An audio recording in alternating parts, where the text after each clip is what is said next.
I suppose Abia Igbo. If you dey ahia arụ na Dubai, if you dey ahia arụ na Singapore, if you dey ahia arụ na Japan na Igbo. Jefru ahia ni na na say je ahia ndị Igbo ebe anyị na-azụ ahịa dịcha ka ebe ndị ara nọ. Ọkụ gbagba ọgba ngwa ha niile pịata na ihe ala ebe a na-azụ ahịa. Anyị nwere gọvanọ, no fire service, nothing, no security. And I wear governor. There must be election. There won't be no power vacuum. Nanambra. Since I name continuity, can I try go to the power vacuum? Power vacuum can bring revolution Nanibu. Until the city in the house Chibai, in the general order, in the bishop a general order will not come to our senses. Ajọ ka Hausa chi Anambra, Imo, Ebonyi, Enugu, name them. Hausa chi bazia ma ndị bishop a achọghị ikwu okwu ndị Aroma na asị na ha bụ bishop ndị ụka achọghị ikwu okwu ma ọha na eze ndị ochie achọghị ikwu okwu ha chi ije travel general ndị Hausa order. Then we can now rebuild ourselves. Obuna will now come to our senses. We will start rebuilding.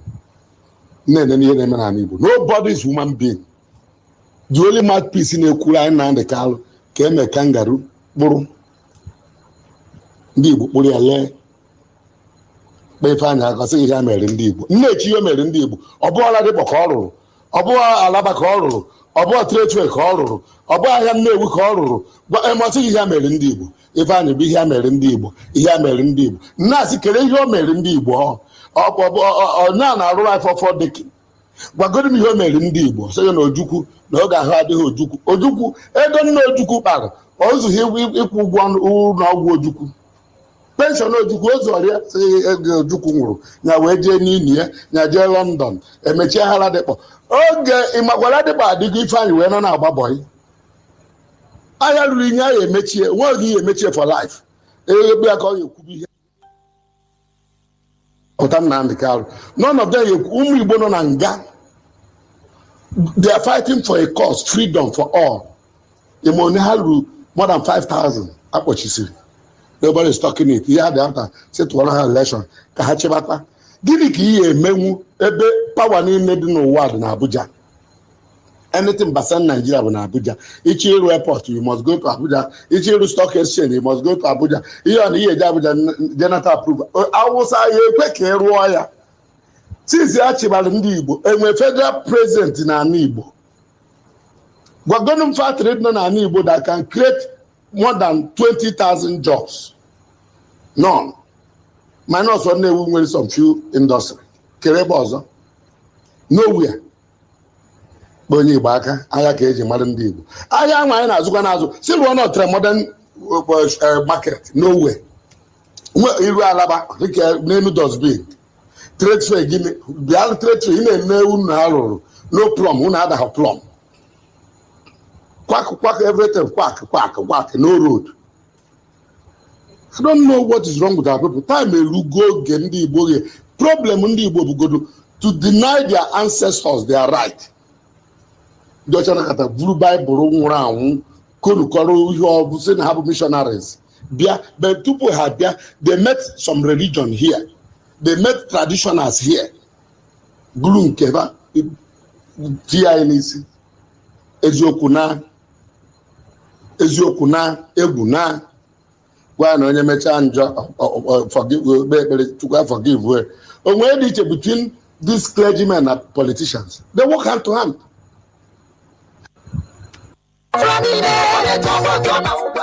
Election, we say election,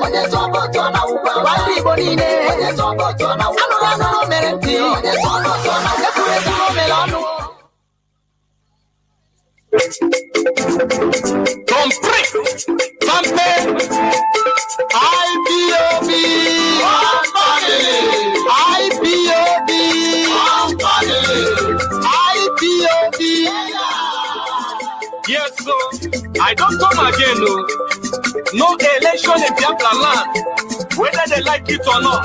Makonye to election, on Abuba Hosa, Tampe, Biafra need election, we say election, niile anụrụ mere ntị ekwuru mere ọnụ we say no election Biafrans no election ọkwa nwata chọba ntị ya ọbụla ajọ nwa so okwu anyị kwuru n'ọnụ na ndị izu ji na-agba aghara Nigeria nọrọ n'ọgba aghara anyị chọrọ nke anyị no referendum no election in all Biafra land maka onye tụọ vootu na ugwu Awụsa ọsụ n'ugwu bụ anyị unu gwụsi anyị no election onye tụọ vootu na ugwu Awụsa no election onye tụọ vootu na wise no election onye tụọ vootu na ugwu Awụsa ndị Igbo niile anụrụ mere ntị ekwuru mere ọnụ wise no election Biafrans no election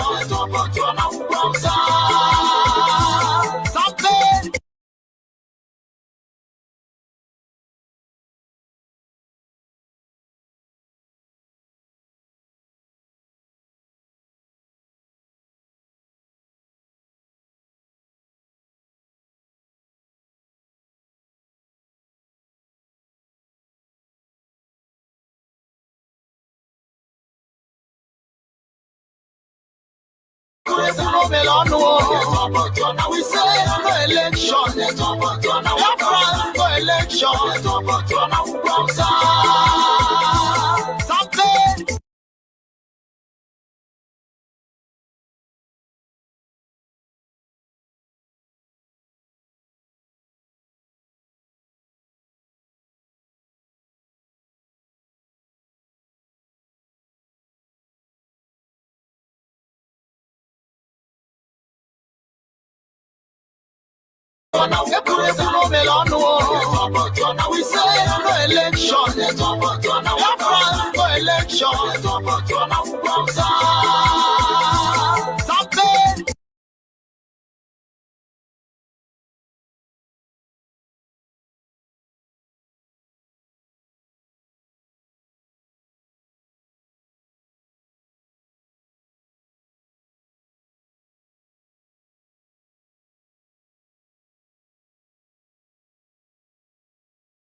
say no election Biafrans no election we say no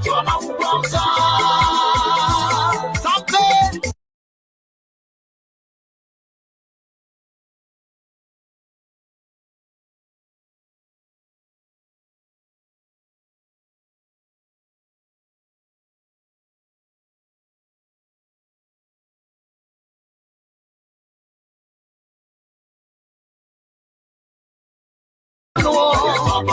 we say no election Biafrans no election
anyị chọrọ nke anyị no referendum no election in all Biafra land maka onye tụọ vootu na ugwu Awụsa ọsụ n'ugwu bụ anyị unu gwụsi anyị no election Onye tobo tona Hausa. No election. Onye tobo tona we say no election. Onye tobo tona Hausa. Wati bonine. Onye tobo tona Hausa. No merenti. Onye tobo tona Hausa. No melonu. Onye tobo tona we say no election. Onye tobo tona Hausa. No election. Onye tobo tona Hausa.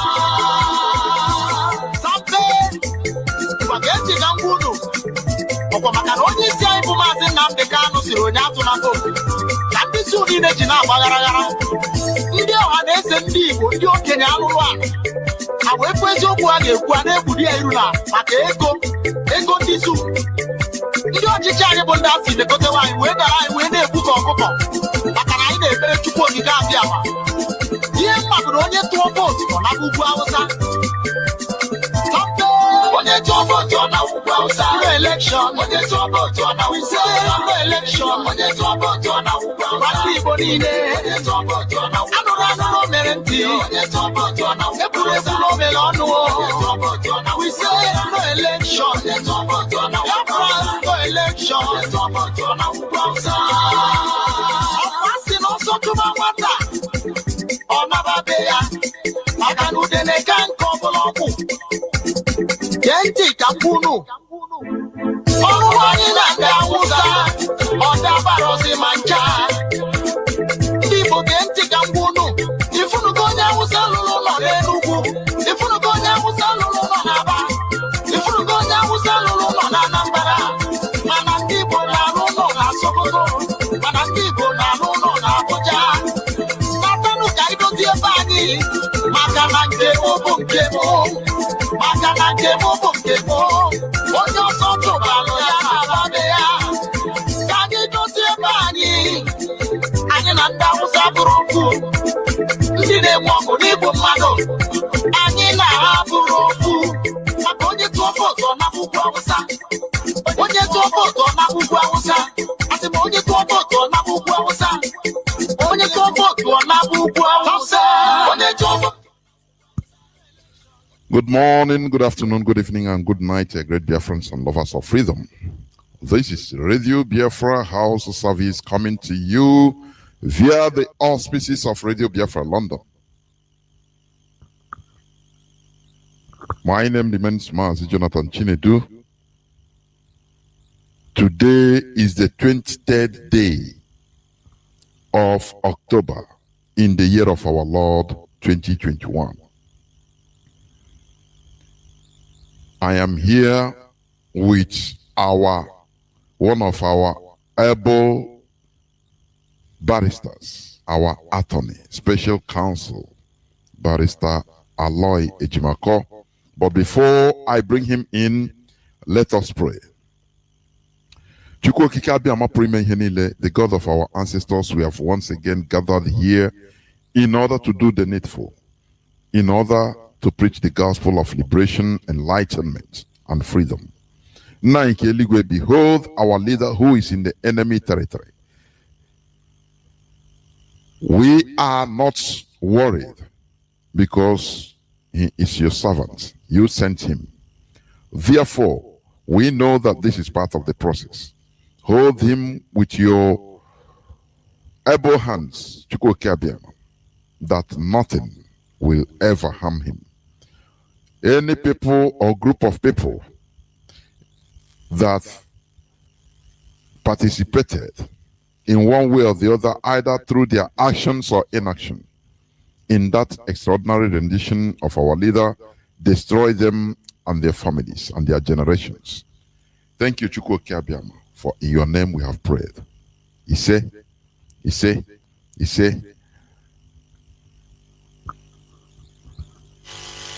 once again, I welcome each and every one of you to today's edition of Radio Biafra House service, coming to you through Radio Biafra London. Our leader is the indefatigable Maazị Nnamdi Kanu, who is undergoing all these inconveniences and suffering. He sacrificed himself for you and I. Now the question you should ask yourself is this: what have I given to the people? How am I supporting in this liberation effort? Therefore, I will bring in, as I said, I am here joined by Barrister Aloy Ejimakor, the Special Counsel of our leader, MAZI Nnamdi Okuchukwu. Barrister, welcome to the program. Can you hear me?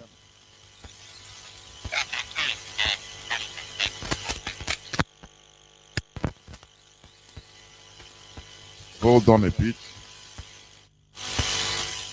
Hold on a bit. Hold on.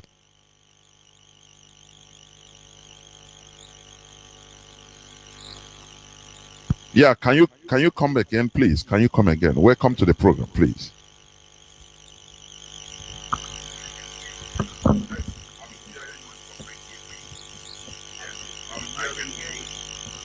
hearing you. So, as I said, welcome to the program. And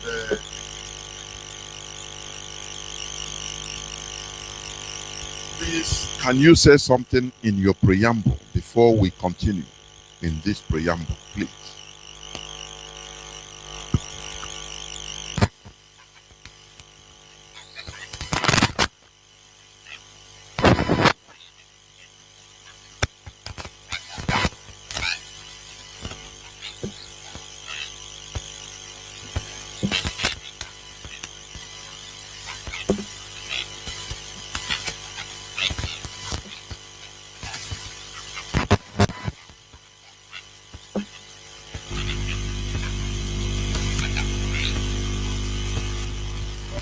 Barrister, please hold on. I'm having a sound problem. Just hold on, please. Hold on 1 second. Yeah. I can hear you, but the whole world is not hearing you. That's the problem.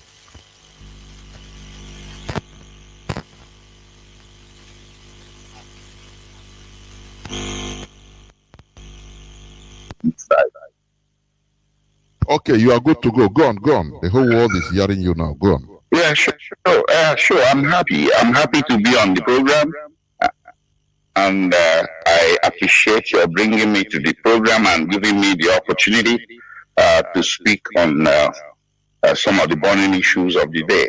So, and I greet all the listeners, and I hope you would listen up very closely to what I have to say tonight. Thank you, Jonathan. Over to you. Thank you. And, that thing you have to say is why I brought you in. First of all, we have seen what transpired on the 21st day of October, being day before yesterday. Many people, because please, if you are speaking, you can lower your explanation so that ordinary people, at least even our people in different places, in different areas, laymen, I should say, will understand you, please. Now, what happened day before yesterday? Our leader was brought to court. Many people are saying, so this is just what we waited for. Our leader just came, they brought him to court, and within a few minutes, he's gone. Please, can you start by telling us really what happened? Well, first of all, for those who didn't hear you properly at the beginning, I would introduce myself. Aloy Ejimakor is my name, a legal practitioner, and I'm the special counsel to MAZI Nnamdi Kanu, indigenous people of Biafra, and I'm proudly so. Today, I'm speaking to you, and I will handle all these topics to the best of my capacity. So if you listen very carefully, I'm going to break it down. Well, what happened that day is what lawyers call presentment and arraignment. He was presented in court and arraigned, and it was not expected that the trial proper will occur that day. So to us as lawyers, or to insiders, or people that are familiar with legal procedures, there is no way the trial could have occurred that day, because that was the first time he was being presented to court with the assistance of counsel, or in the presence of his counsel, including my humble self. So the government And even though we are, the government still is not prepared. So we did not expect that trial could have occurred that day, but that does not excuse, what happened. You see, it lies with the government to prove. Lawyers say that he who asserts must prove. You see, this is somebody, a great leader, the rendition back in late June. And this, I think, if I'm not mistaken, is almost 4 months that they committed this abomination of extraordinary rendition. 4 months later, they are not ready to put him up for trial. That is a travesty of justice. So already they have, gained please, almost Barrister, 4 months. before you go on, let me, just break you there a bit. What does, you said something. Our leader has been there since almost 4 months without being presented to court, without, So what does the law, the constitution of Nigeria say concerning arraignment of an individual to court? How long should the person be arraigned to court? Okay, I'll continue from where I stopped. You see, already the government has gained a whole free 4 months of imprisonment on his part, imprisonment of MAZI without conviction. That is not fair, and that is potentially unconstitutional. You see, the Constitution does not allow that. The Constitution guarantees everybody fair and quick trial. You see, you don't accuse somebody and you're holding him for over 4 months, and now you're not putting him up for trial. It's not our duty. It doesn't lie with MAZI to present himself for trial. It lies with the government. It lies with the people that rendition him. So this, if you look at this matter critically, it appears to me that the government is not even ready to try him, probably because of this notion that is gaining currency all around the place, that they don't have sufficient evidence to present in court. So they are stalling in order to continue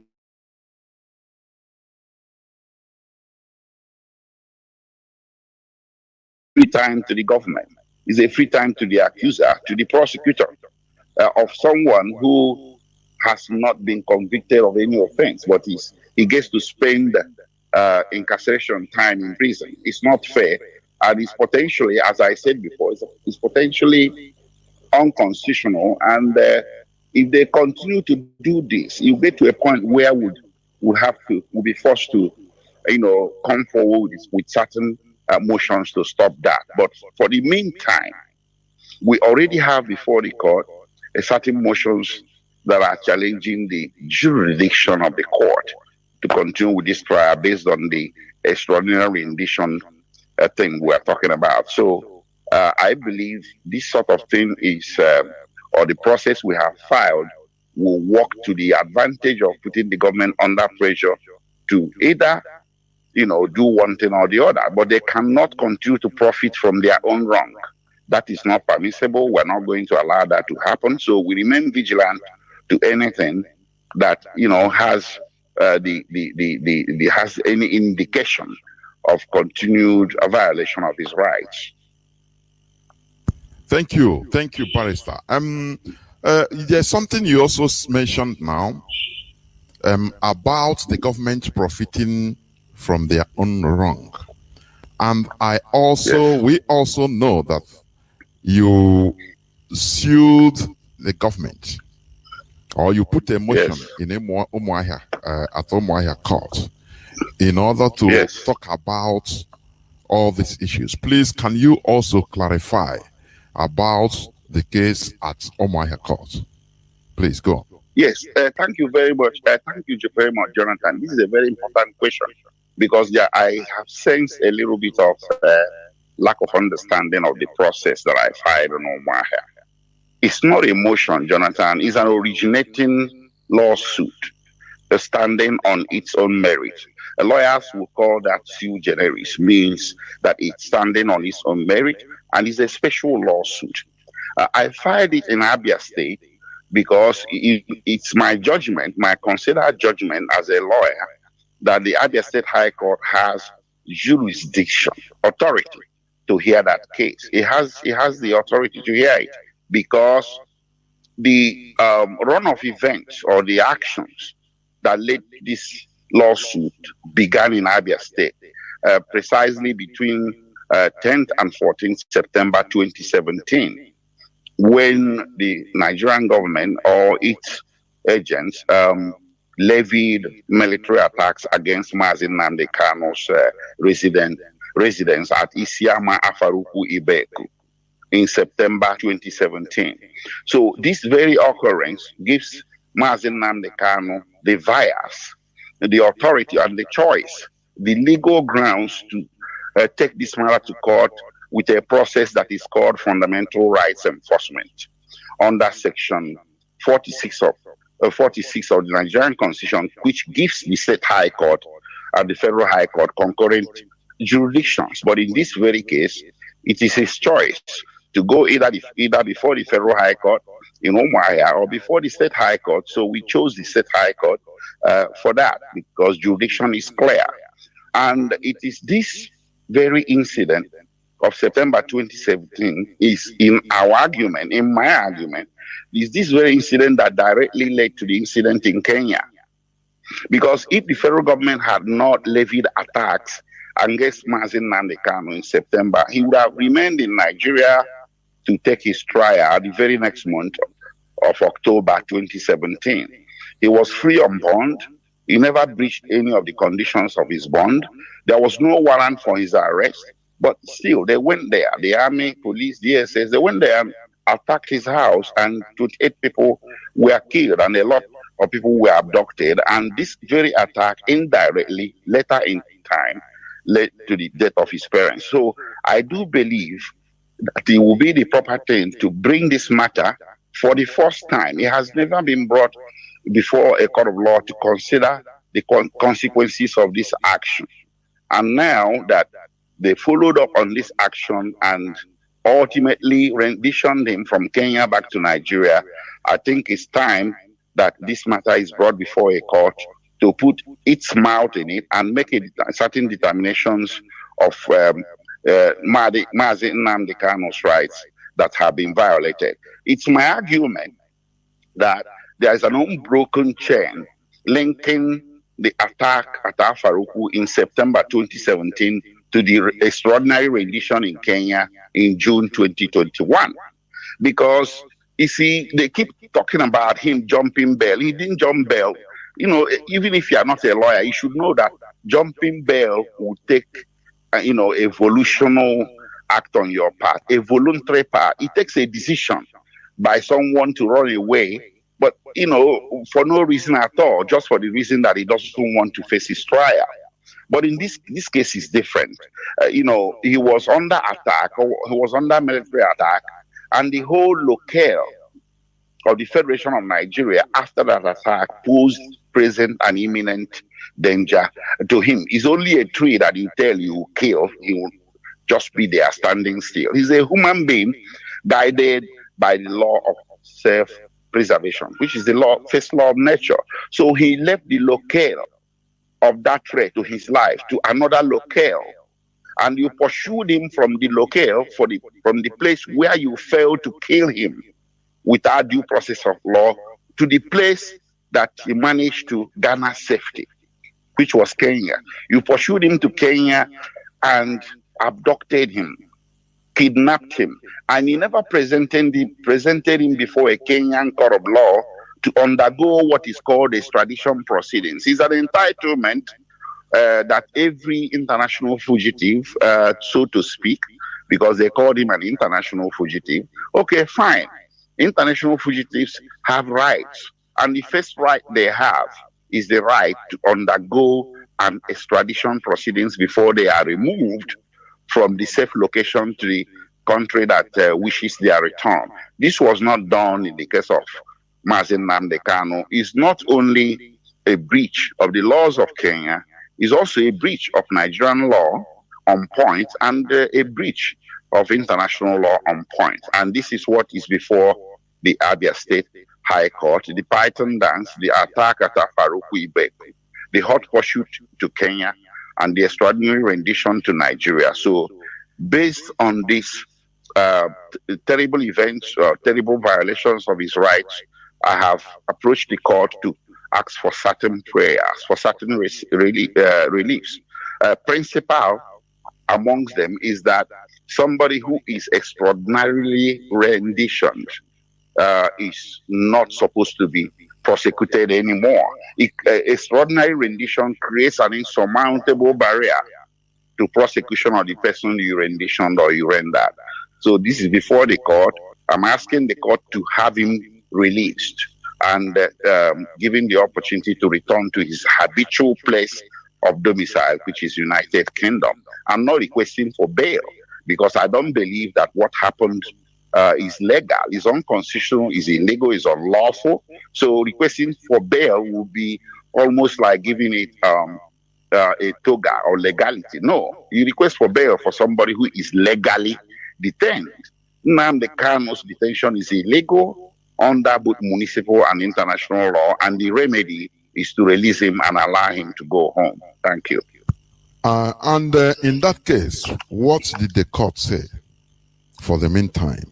Well, the process is still playing out. As you recall, I filed a process on 27th of August, and it took quite some time for the respondents, namely the federal government and Attorney General of the Federation. The first time we had a hearing on this matter, they didn't show up in court, and then we went home, and the case was rescheduled. Then the calendar, I mean the vacation, the court vacation in Abia State affected the hearing of the matter by as much as 3 weeks to 4 weeks.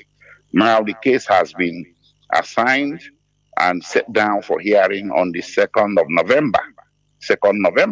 So suddenly the Attorney General materialized from somewhere and filed an application before the court pleading for more time to respond to the suit, to defend the suit.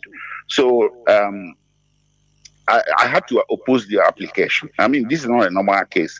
In certain normal cases, you could say, well, let them have more time, as much time as they want to respond.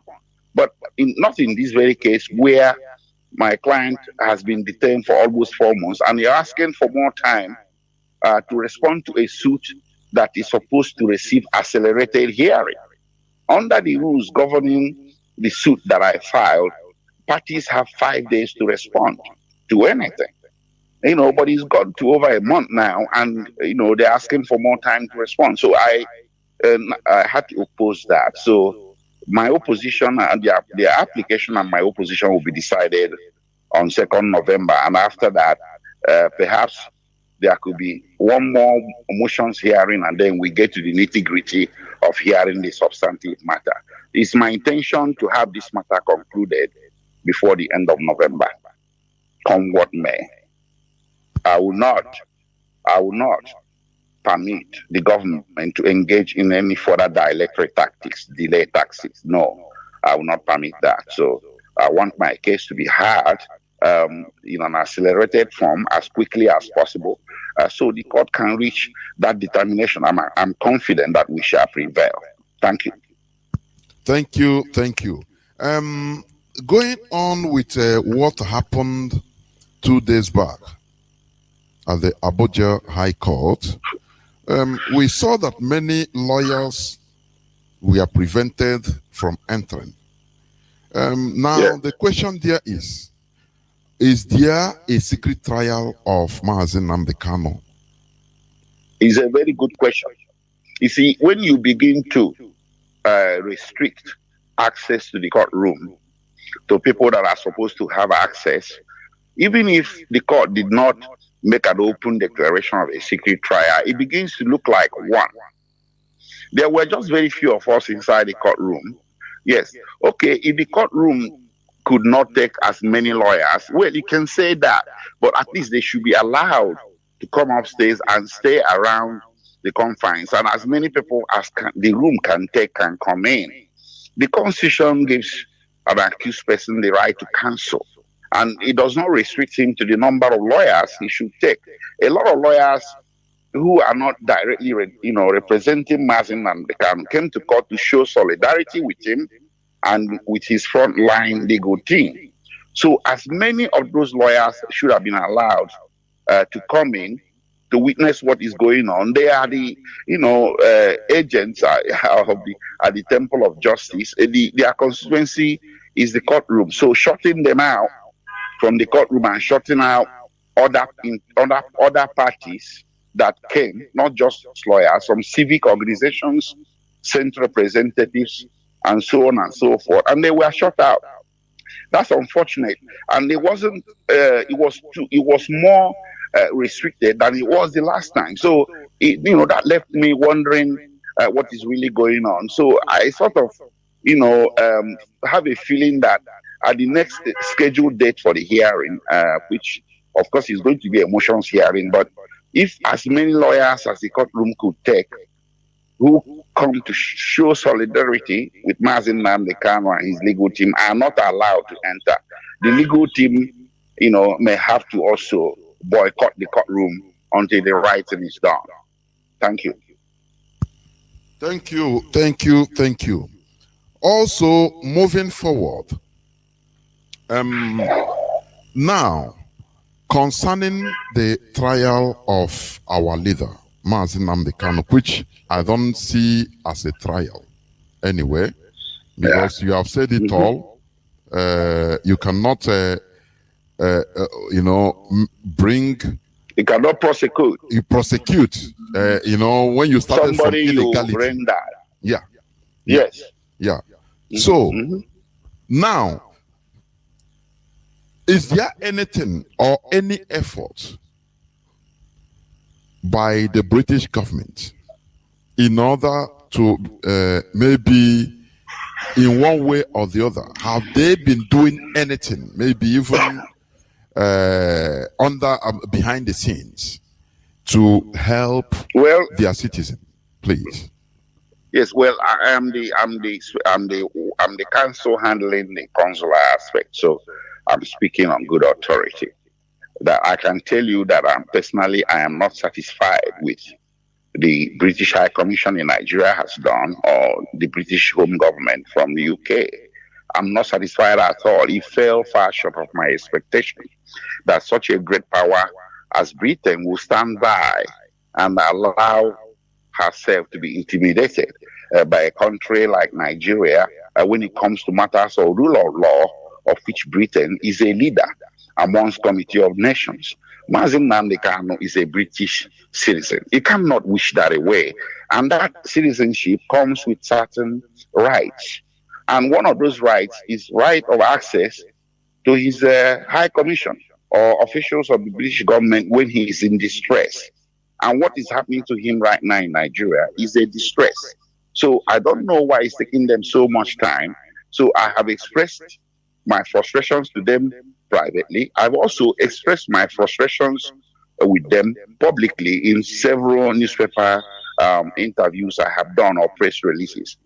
But I'm wondering, why is this happening when in 1984, Britain made bold to protect a non-citizen named Umaru Diko, who Nigeria attempted to rendition to Nigeria as well.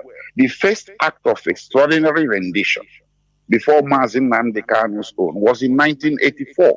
A man named Umaru Diko, I think he's late now, and he was the same person that is president now that was the dictator at the time. So they got him in UK, kidnapped him and put him in a crate. That was extraordinary rendition because they didn't give him the benefit of extradition proceedings before a UK court. They tried to bring him to Nigeria secretly in a crate. They were caught at Heathrow Airport, and the whole plan was thwarted by British intelligence. Subsequently, 17 people who were involved were arrested. Out of these 17 people, 6 were convicted for various prison times ranging from 4 to 8 years, and they served hard labor imprisonment in Britain. The rest were deported. And the Nigerian Airways aircraft that was going to be the vehicle for the rendition was confiscated, interdicted in UK. The pilot was arrested, was nearly arrested. The High Commissioner, Nigerian High Commissioner to Britain, was decertified or decredentialized and deported. There were a whole lot of countervailing measures by the British government, and this received the acclaim of the entire Committee of Nations that were shocked at what Nigeria tried to do. Okay? But Omar Diko was not a British citizen. He was a mere British resident. And Britain rolled out her entire arsenal of diplomatic and political clout to defend Omar Diko. In this case, Nnamdi Kanu deserves even better because he's a citizen. So I am not taking it lying down. I'm not accepting all these excuses about stonewalling by the Nigerian government. If Britain feels it's doing the right thing, which I think it is doing the right thing, everybody knows it is doing the right thing by asking to have access to her citizens, by asking to have access to see whether they will give him better medical care, to talk to him, to see what they can do to help him as a citizen. Then, if Nigerian government is stonewalling, that shouldn't be an excuse. You break the stone wall.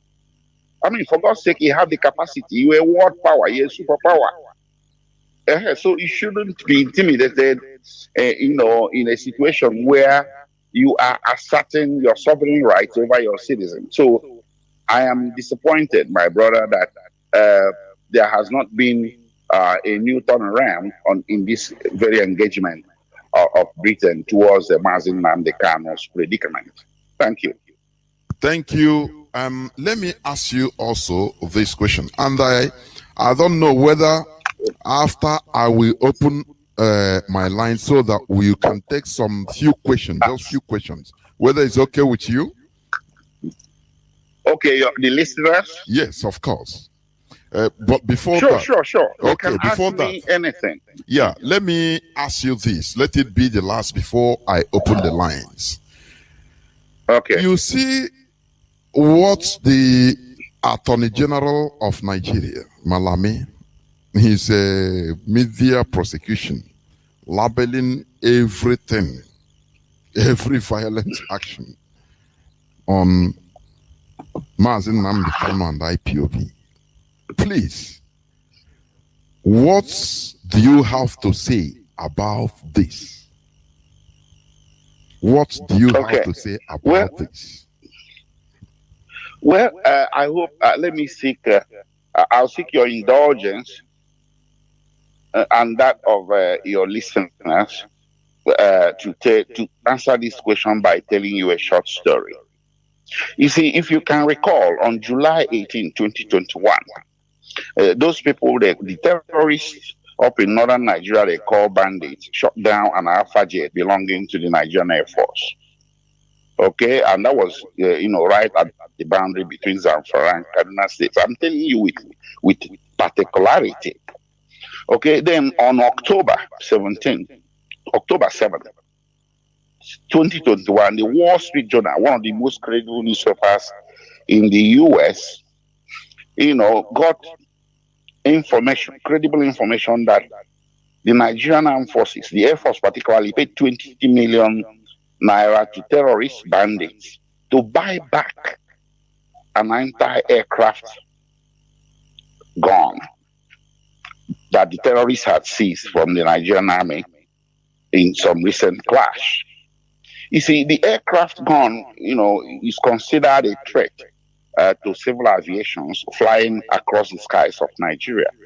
But I think what had motivated this very terrible, funny transaction, according to Wall Street Journal, was that the aircraft was found to be posing, the anti-aircraft gun was found to be posing a threat to the president's aircraft in Nigeria.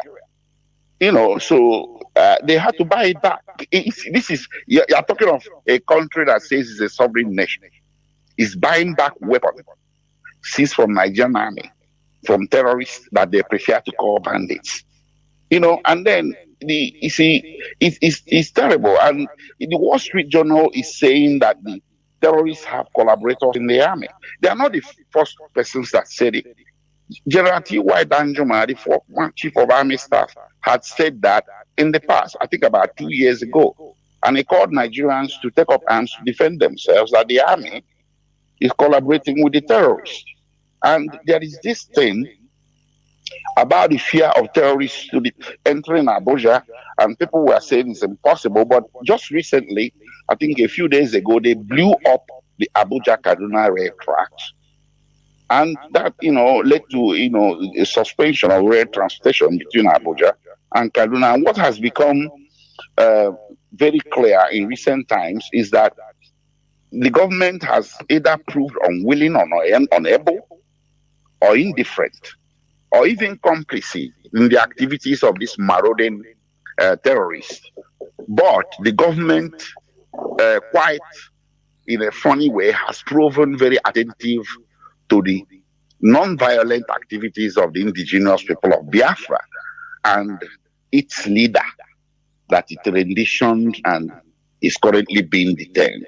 They are suddenly more capable than the dangerous combination of terrorists in the Sahel, the ISWAP, Islamic State in West African Peninsula, Boko Haram, and the militants, the headsmen, and whatever. And IPOB and Nnamdi Kanu are suddenly the most dangerous set of people in the world. That is according to Nigerian government. How can that ever be possible? How can that be reasonable? It stands to reason, therefore, that what the Attorney General is saying, it can be characterized as tales, by the moonlight, that nobody, should, even take seriously. But even then, now speaking as a lawyer, what he's saying is in contempt of court. It's also defamatory to the name of IPOB and MAZI Nnamdi Kanu, and it's highly prejudicial as well. You see, when a matter is in court, lawyers will rather tell you, oh no, I won't discuss this matter in details because it's sub judice. But the Attorney General of the Federation, a senior advocate of Nigeria, didn't give considerations to things like this. So he went beyond the Federal High Court to discuss these very inflammatory accusations in the public. Allegations that they did not bring before the court. I saw the amended charge with my own eyes. I saw the proof of evidence they attached to the amended charge. There was nothing about any killings of a party chairman or hold or this killing, whatever. All these things that this man, the Attorney General, was talking about on Friday, none of these things even SARS.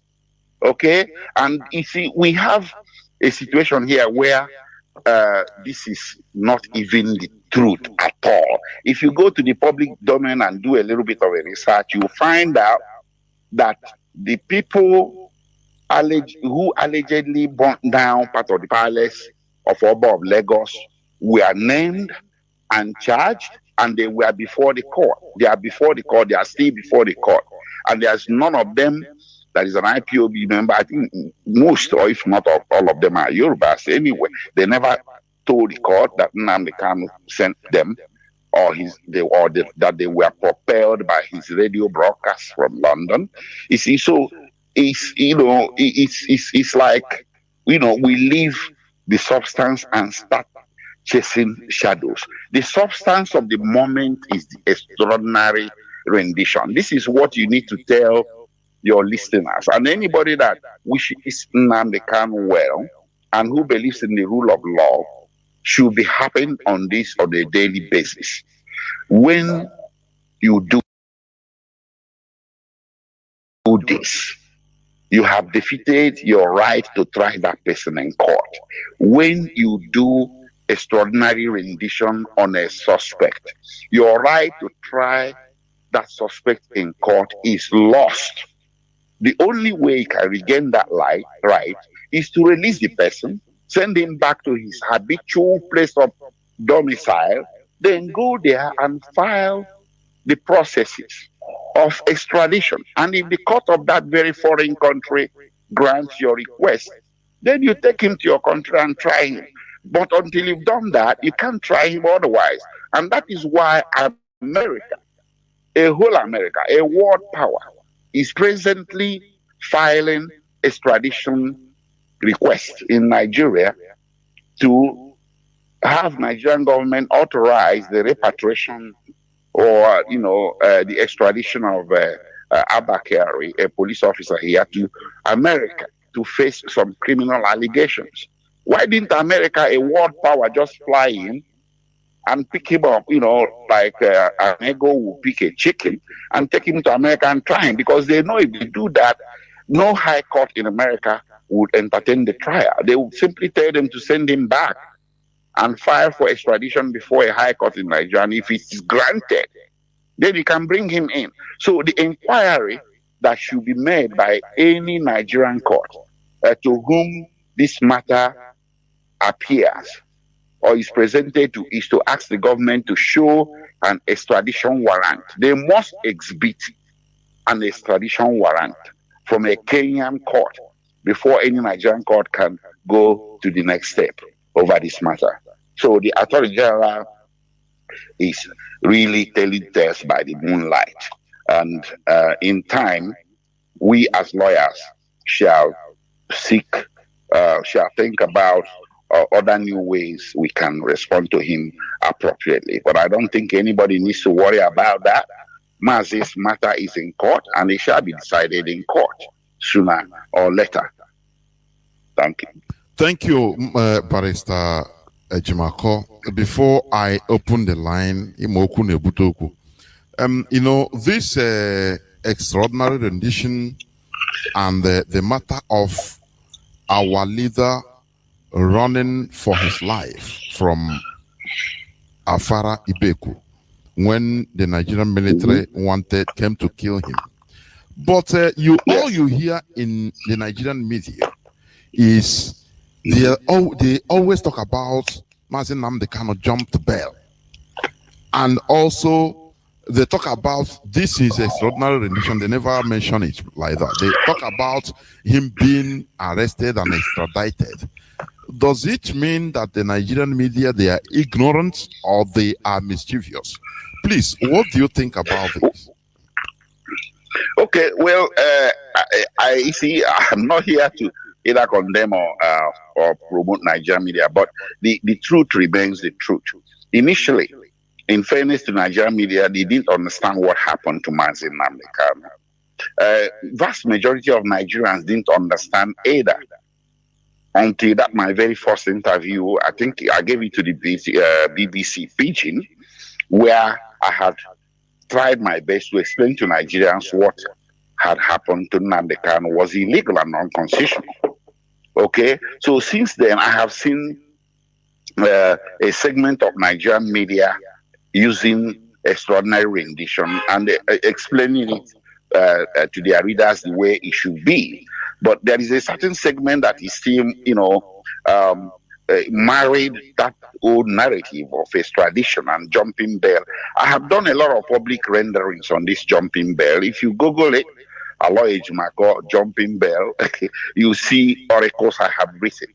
And this idea that he jumped bail, I addressed it in the process that I filed before the Abia High Court. It's my position that he never jumped bail, and that was why it was impossible for the court in Abuja, Justice Binta Moritela Nyako. I was the one that represented Ben Emmanuel Okabeno Mado, one of the sureties to MAZI Nnamdi Kanu for 100 million.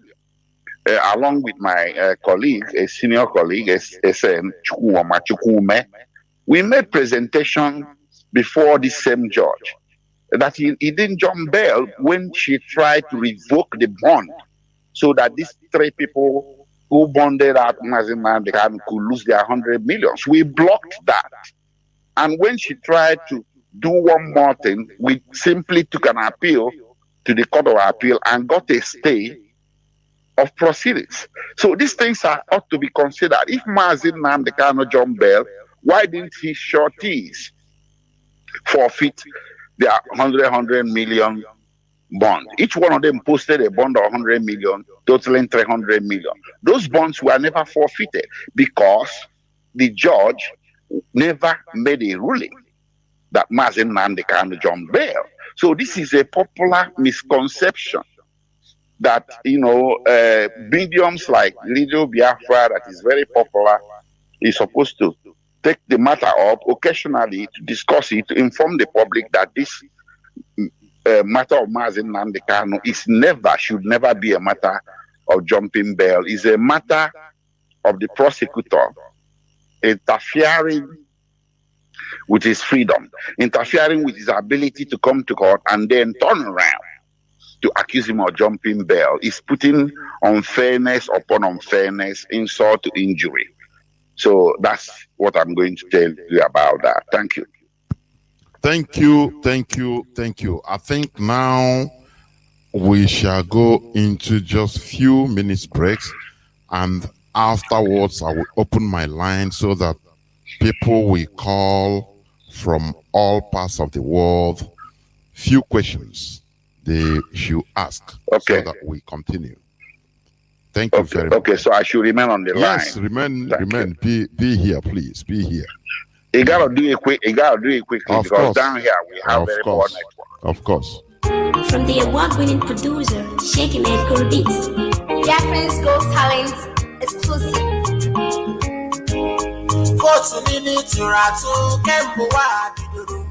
If any need to rat to work in the move, you pay to them. I had to see a vote in about hey, Kureka, Hilaria. If I can a bill, Kapane bill. What to really to rat to work and work? Really to rat to work and move to Talo, or free to Talo, Babu free to Talo. He ain't can it be Kapane bill. He ain't can it be Kapane bill. Iye kanepe o kapanipe o. Iye kanepe o kapanipe o. Iye kanepe o kapanipe o. IPOB, one family, IPOB.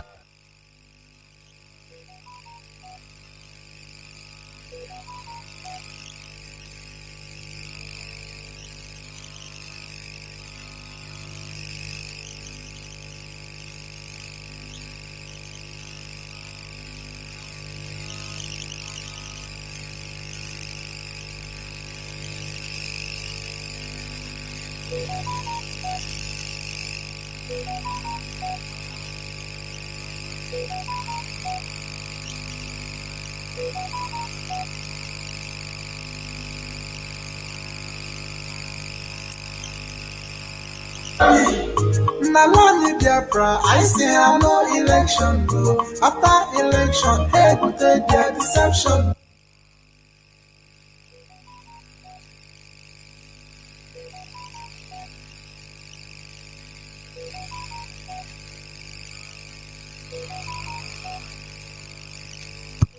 Welcome back. This is Radio Biafra HAUSA service coming to you through Radio Biafra London. My name remains MAZI Jonathan Chinedu, and do not forget, I am here with our special counsel, October 2021. Many people are already calling. That is why even the music I was playing is being distracted. But we must continue. Now, I want to open our line so that people will call. People are already, everywhere is already buzzing. Our direct line is +1 213 328 6224. I repeat, +1 213 328 6224. Our WhatsApp and Signal line is, please, sorry, we shall not use this direct line. Please, I beg your pardon. Sorry, because that is also where we are communicating. Please use only this WhatsApp and Signal line only, please, for today. +61 405 142 547. I repeat, +61 405 142 547. Please do not call the direct line, please. I beg you, please. I have people already on different lines. Let me caller on WhatsApp, caller on Signal. Hold on. Caller on WhatsApp, please start by giving us your name, where you're calling from, and go straight to your question. Mazi, can you hear me? Okay. Yes, I can hear you. Thank you so much, Mazi. There we go. Thank you. Okay. My name remains Mazi Carlo Awobudawa, and I'm from Akano, Ohofia, in Umuahia province. Barrister Ejimakor, hope. Very clear. Okay. Go on, Mazi, go on. Okay, I'm serving the indigenous people of Biafra living in Malaysia as the IPOB National Secretary. My question to our Honorable Barrister is this. Sometime in 2017 or 2018, a provisional ruling by the African Commission concerning the issue of Biafra and the Nigerian state, whereby the African Commission made it categorically clear that the Nigerian state should cease forthwith with or persecution of the indigenous people of Biafra and its leader. And since then, the violation of the rights of these people and the killings has continued. What is the status of that litigation? That is my question. Thank you very much. Thank you, Mazi. Thank you. Over to you, Bob. Okay. Okay. Well, yeah, first of all, let me say this on the record. Mazi Kano, thank you. Thank you for the question. I'm the attorney. I'm the counsel of record in that very matter. Okay, I'm the one that secured that decision by the African Commission on Human and People's Rights. I think that was in March, precisely on March 18, 2018. But under Article 59 of the African Charter, we are forbidden from discussing that decision in the public because the implementation of the decision, there is a fear, the concern that discussing it in the public may compromise the implementation of the decision. So the African Charter prohibits that. So for that reason, I would not go into the details of that decision, but I can tell you that the case is still on. It's still an open case. Thank you. Thank you, Barrister. Mazi Carlo, I think you're gone. Okay. I have a caller on Signal. Caller on Signal that has been here. Please start by telling us your name and where you're calling from and your question. Go on, please. Okay. Mazi, Jonathan, a very good evening to you, sir. Our honorable thank you. Yes, our special lawyer. We thank you. We see the great job you're doing. Thank you once again. I have two questions. Thank you. One, the consequences that you talk about, what happened to Umaru Diko, it's not happening to our leader. And from the look of things, it might not happen anytime soon. Is there any other channels that we can use to make sure that the people that were participating in these extraordinary renditions are brought to book? Probably arrested, yes, because it's a crime scene, probably arrested, yes, and also tried in a court of law. That's one. Number two, regarding to the works we have done internationally, which is engaging other departments of the world in the case of our leader.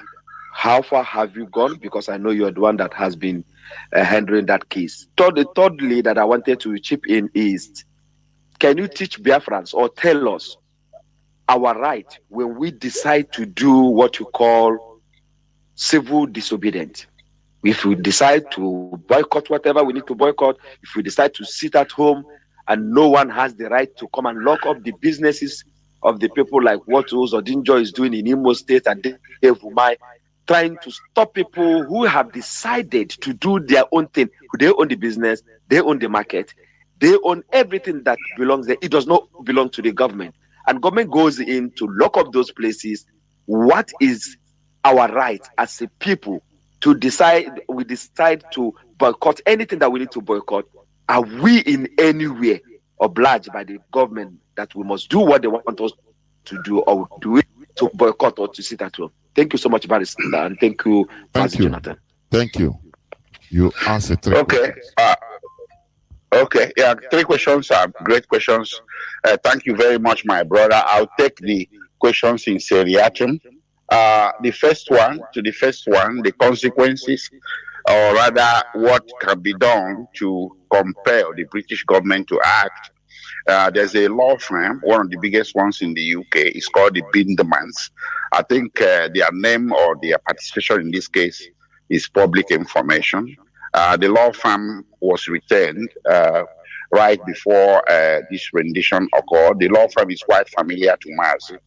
MAZI had used them in the past. I think that was a law firm that worked closely with me and the British government when they wanted information about the IPOB, which eventually led to their favorable view of IPOB and their non-recognition of the terrorist tag the Nigerian government put on IPOB. As you know, IPOB is not regarded as a terrorist organization in the UK. It took quite an effort by me and the Bindemans. I worked with them closely at the direction of MAZI at that time.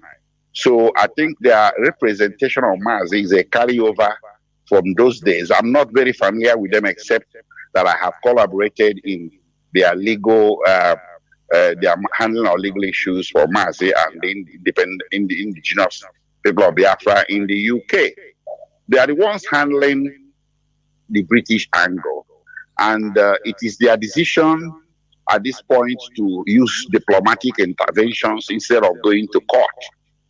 We have discussed this extensively, and as professionals, they have handled matters like this with regard to, I think, a Turkish citizen, Turkish-British citizen that was renditioned sometime in the past, and they had a success with diplomatic interventions that they had pushed before the British.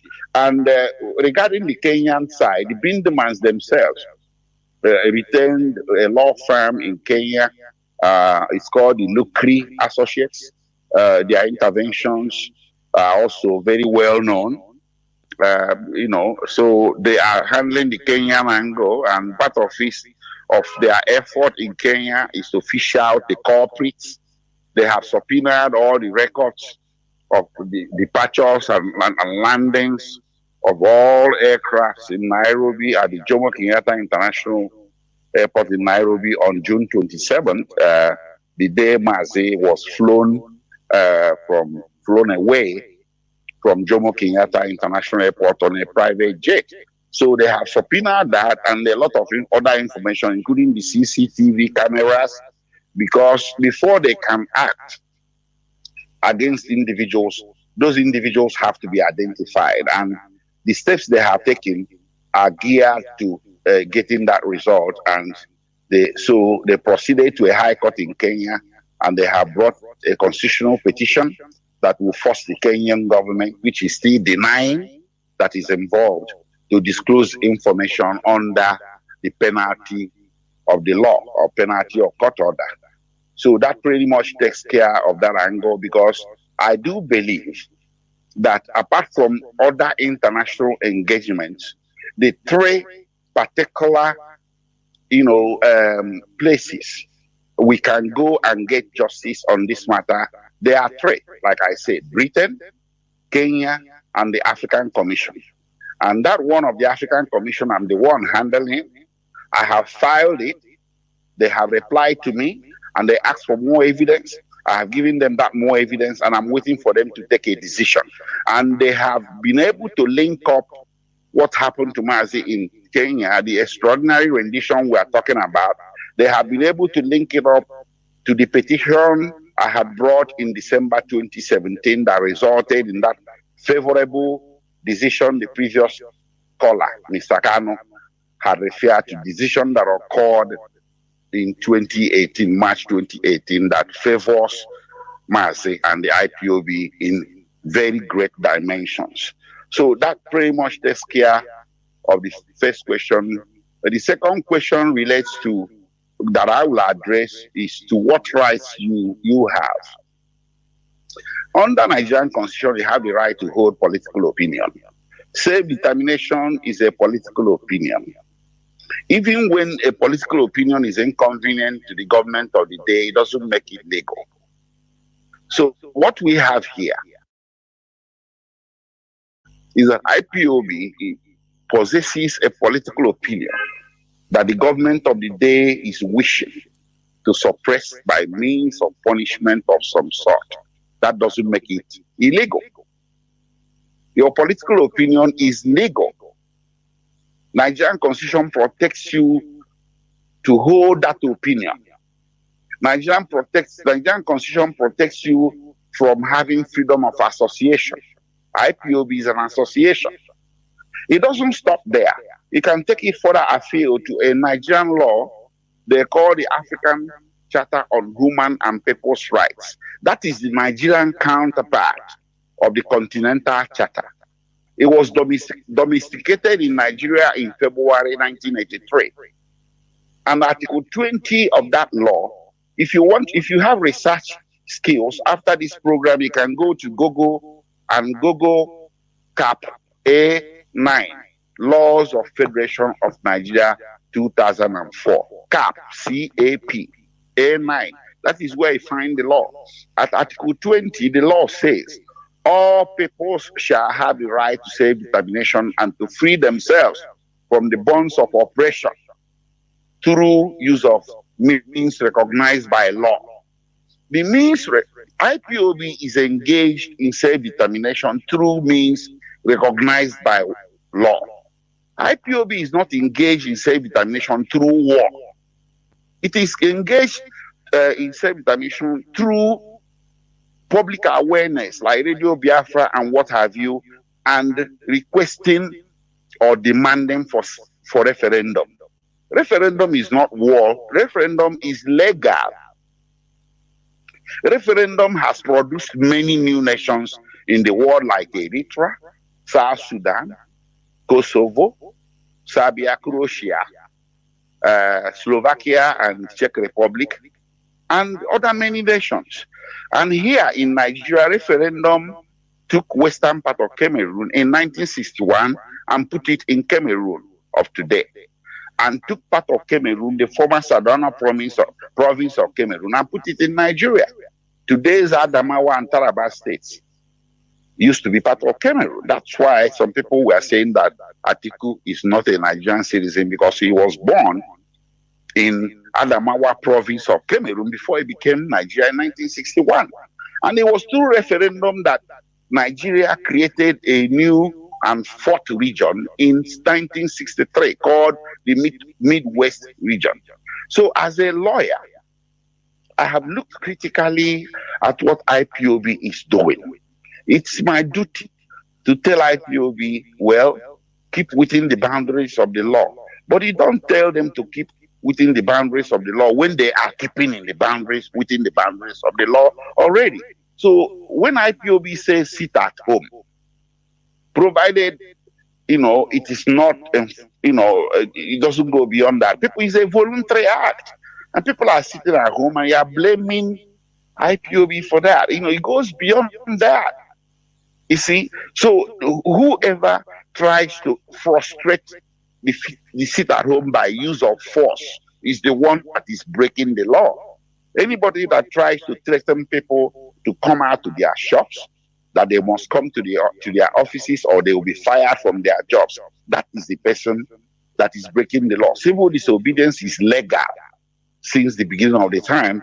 That was how Mahatma Gandhi was able to free India from British Raj, from British colonialism, and that was how Martin Luther King was able to equalize the playing field in America between the black and whites. It was civil disobedience. Okay, so it has happened before.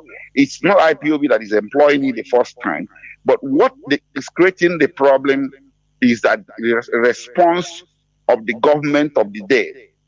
I made it clear that what the government of the day is doing is trying to suppress a legitimate political opinion through punishment of some sort, use of military, use of police, use of threats, use of arrest, use of trials, use of extraordinary rendition. So it's the government of the day that is actually breaking the law. It's not IPOB. Thank you. Thank you, Barrister. Before I continue, I have people that are online. There is something you said I want also clarification. You talked about one of the avenues of obtaining justice. You mentioned through Britain, United Kingdom, through Kenya, and through the African Union. Now, my question for you to clarify is this. Like this African pronunciation or African judgment, is it really legally binding for countries, or is it just kind of political or ceremonial, please? Well, Nigeria is a state party to a host of international treaties. One of them is the African Charter on Human and People's Rights, which Nigeria ratified in 1979. So being a state party to an international treaty makes you duty bound to obey or to implement decisions issued from that treaty. The African Commission on Human and People's Rights was set up pursuant to a treaty Nigeria signed and domesticated, signed or ratified in 1979 and domesticated in 1983. So under Nigerian Constitution, I think in Section 9 of the Constitution, Nigeria is duty bound to abide by the decisions of any tribunal or court set up under that treaty. This very matter came up in the matter of Gani Fawemi versus Attorney General of the Federation back in the day, and the Supreme Court held that even treaties in certain situations such as this can be placed above the laws of Nigeria. It's only the Nigerian Constitution that is above a treaty. So yes, Nigerian government is bound to obey.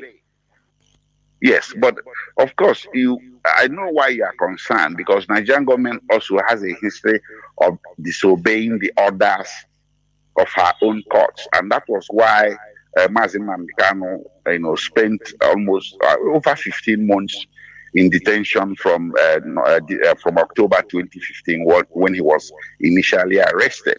Several orders of bail were made, and those orders were thwarted, disobeyed. So this very government, not only in the case of MAZI Nnamdi Kanu, it has a very checkered history of disobeying court orders, not only of its own courts, but of the continental kind, such as the one the caller referred to that was issued in March 2018. So this is what we have to be dealing with. But when you secure these orders and they are not obeyed, you just hope as a lawyer, you keep pushing. At least it gives you something to stand on, to demand that all and goodwill across the world and all nations, all civilized nations, will come together and force and compel the government to obey the order. So we are not deterred by the prospect of disobedience of others, and to seek the procurement of such orders.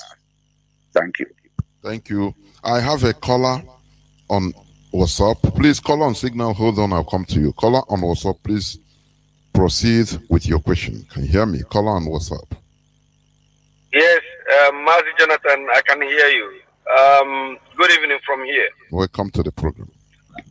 Yeah, first of all, my name's MAZI Akas. I'm calling from Austria. I want to say this evening, may Elohim to God Kabiama bless our lawyer Ejimakor for coming out to clarify issues that are so important to Biafrans. I want to proceed to say, according to what he's explaining this evening, I'm seeing MAZI Nnamdi Kanu is still in Kenya, according to the extraordinary rendition. He is still in Kenya. And my question is, on 10th of November, without the Nigerian government or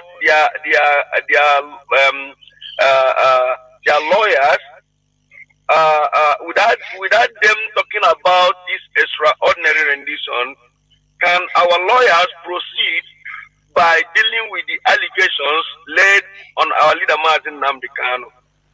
This is number one. Number two is that many of us living in diaspora here obtains citizenship here. And the case of Mazi Nnamdi Kanu has made all of us to see that it is possible that Nigeria can go to any place and kidnap anybody and bring to that country. And the world is keeping quiet. My question on this aspect is, if something is not being done concerning this extraordinary rendition, if it happens to any other so-called Nigeria that obtain foreign passport, my question here is, what is the world going to do about this? Because this country called Nigeria, this zoological country called Nigeria, don't obey court order. Thank you very much. Thank you, Mazi Akans. Barrister, yeah, thank you, my brother, for your questions. Your questions are great questions. Let me address them one by one. First of all, what is going to happen on 10th November will be a motion hearing. It's very important for our listeners out there to understand that that day is not set down for trial of Mazi Nnamdi Kanu. What will happen that day will be a hearing on the application that contains this extraordinary rendition argument that the court has no jurisdiction, no authority, no leg to try Mazi Nnamdi Kanu pursuant to the extraordinary rendition. It was the government that asked for time to respond to the application, and time was given to them. So on that day, the motion will be moved, and expectedly the court would take a decision or make a ruling. One way or the other, let us assume the court says, well, we have jurisdiction, then trial proceeds. But the court's ruling that it has jurisdiction will also be subject to appeal. So that settles it. Then regarding the one in Umahia on 2nd November, I had explained before that also that one will be a motions hearing. That one is not challenging the jurisdiction of the court in Abuja, but challenging the authority of the prosecutor who renditioned Mazi Nnamdi Kanu to profit from his rendition and put him to trial. So we are saying he can't put anything on illegality. So that pretty much takes care of that. Then I think the question is important because the concern of the caller that people who now acquire a second citizenship would be amenable or vulnerable to rendition is very, very important. You know, I recall back in the day when I was living in America, and I think it was, I believe it was Sani Abacha that was in power of Babangida, and there was this rumor that, you know, too many arrests were being made in Nigeria, even if you come in with foreign currency. And those of us in the US at the time who never even wanted to become US citizens quickly rushed and applied to become citizens, and we secured US passports, you know. So when we traveled to Nigeria, we now traveled on the visa, on Nigerian visa with our US passport. So I will, as a form of free legal advice to my friend and brother from Austria, I will advise you that in this kind of situation, if you're coming to Nigeria, you better go to the embassy and get a visa. Because if you travel into Nigeria with your Nigerian passport, you have arguably made yourself subject to the authority of the Nigerian government. I'm saying this in open air. It's a free legal advice. So, but there's real fear stemming from what happened to Mazi Nnamdi Kanu that the Nigerian government may go rogue again on anybody who has dual nationality and rendition him and nothing happens. That is why it's very important for all men and goodwill everywhere out there to come to our aid as a legal team and give us the moral support to be happy on this extraordinary rendition, because if our argument fails to pass muster in a Nigerian court, it's going to have far-reaching consequences on others, such as my brother from Russia legitimately fears that it might also affect people like him. Thank you. Thank you, Barrister. I have a caller that has been here on Signal. Caller on Signal, please. Your name, where you're calling from, and go straight to the question. Can you hear me? Yeah, good evening, MAZI Jonathan. Welcome to the program. Good evening, Barrister Ejimakor. My name is Chibike. I'm calling from the zoo. Well, the question I wanted to ask, I think he has addressed it a little bit, because I wanted to know the stand of the Nigerian court concerning the extraordinary rendition of MAZI Nnamdi Kanu. Because initially, like you said, that they don't have the jurisdiction to try him, but now the court case, we are hearing trial charges, amended charges, trial and all. So I wanted to know the stand of the Nigerian court. Are they proceeding with trying him or discussing the extraordinary rendition of MAZI Nnamdi Kanu from Kenya? I think you addressed it in the last discussion you made, but if you could throw a little more light, I will appreciate it. Thank you very much. Yeah. Sure, my brother. It requires clarification, because these things have to do with the procedural rules of the court. The charges have been brought, and it surprised me though that on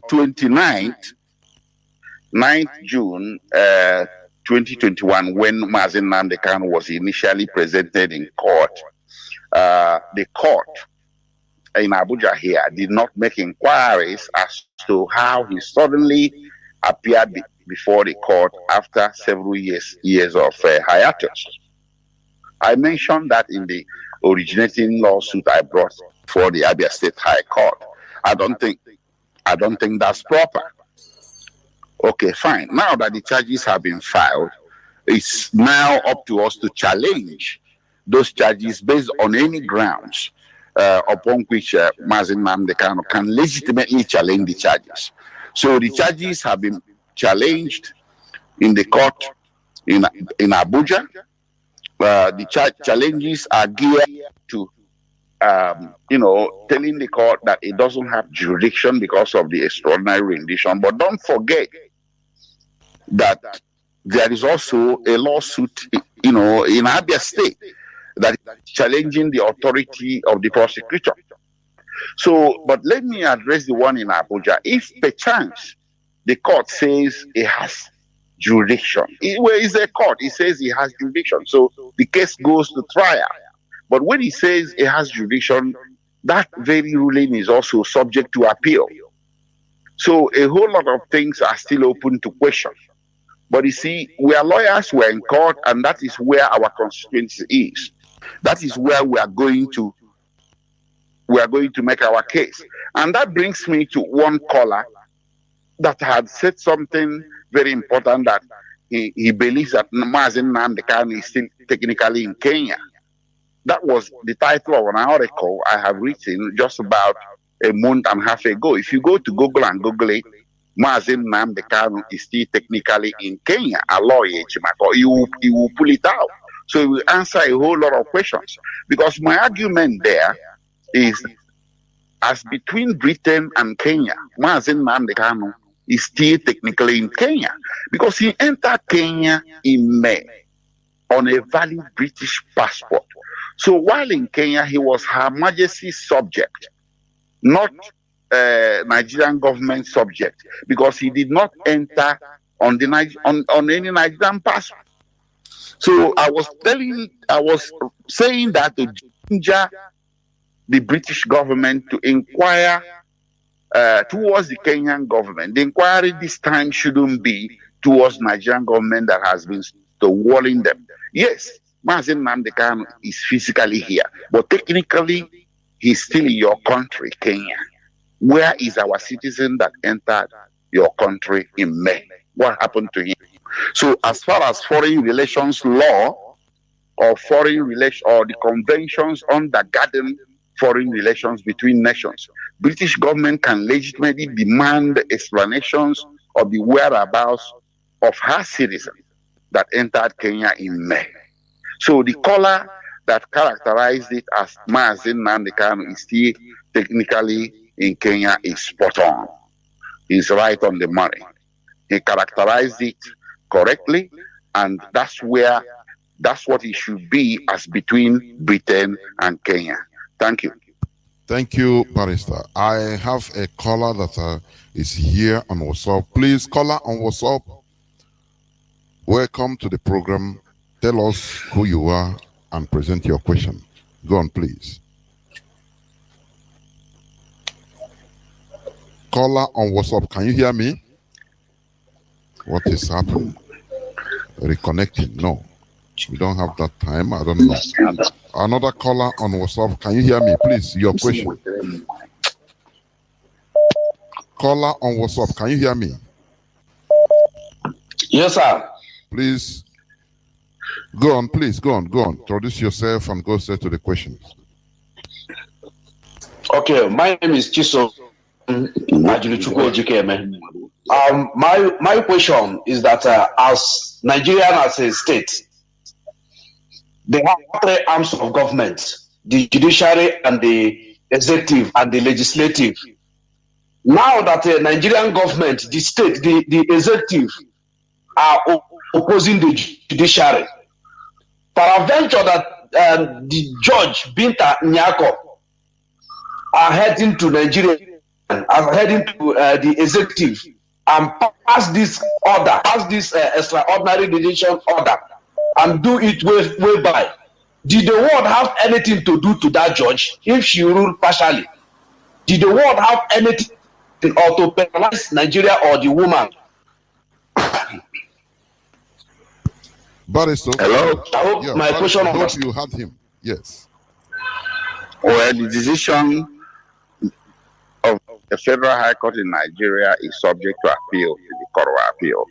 And decision of the Court of Appeal is subject to appeal to the Supreme Court of Nigeria. So if the judge makes an error of fact or law, it lies with us to appeal to the Court of Appeal, and if the Court of Appeal makes the same error, we appeal to the Supreme Court. But you see, Nigeria doesn't have a jury system like United States where I used to practice law. The best we have that looks like a jury system is the general public, people like you that add their voice, to the debate. So hopefully judges do listen and read all these things so that they can come to a better judgment that best reflects the aspirations of the society and reflects the position of the law on the matter. So we don't have any choice than to take our chances with the municipal courts in Nigeria. But again, there is a little bit of a window, a legal window that exists within the international legal order. And I had addressed that before, that the only international tribunal that has clear jurisdiction, concurrent jurisdiction with Nigerian courts, is the African Commission on Human and People's Rights and the African Court. And the matter is already before them. So that's just what we gotta do. We take our chances with the proper forum, and that's exactly what we are doing right now. And of course, don't forget that there is the underlying case in Omaya in Abia State, which is also making its way through the judiciary. So I hope that the judiciary won't get it wrong twice in Abuja, in Abia State. That is our hope. Thank you. Thank you, Barrister. I have a caller on signal. Caller on signal. Mazi, is it Tochi? Please, your question. Yes, good evening. Welcome to the program. I don't have much to say because this is a global line. Do you know that person that you was talking about with DOS the other day? I called you for a special. I can't hear the caller very well. Can you go straight to your question? Introduce yourself. Now you go straight to your question, please, if you may. I can't go straight, but what you should do is just tell Barrister, our lawyer. He's listening. He's hearing you. Okay. If he will take this number, you need to give it to him. Everything that he's doing, as I'm talking to you, Nigeria government is listening, Putin is listening, all the world power is listening. Mazi, we are not in a private issue. We know that the whole world is listening. That is why we are talking in a radio. Please, if you don't have any question, I will rather crave your indulgence to go to caller on WhatsApp. Caller on WhatsApp, please go on your questions.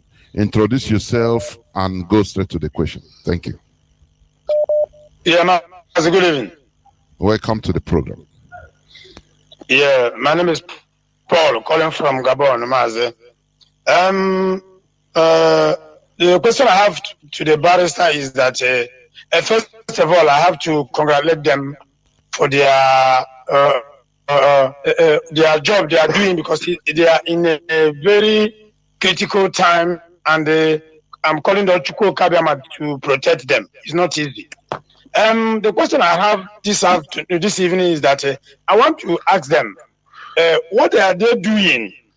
Because my question is that sending military to civilians in Biafra land, I know that sending military in the citizen of the nation is not acceptable in the law. What are they doing to force those governors? Because Southeast governors are supporting, they are the one bringing military in our region. What are they doing to make them to stop this nonsense? I don't have much question. What are they doing to stop this nonsense? Thank you. In Biafra land? Thank you. Barrister, do you have anything to say about this? You have him. Okay, so it's like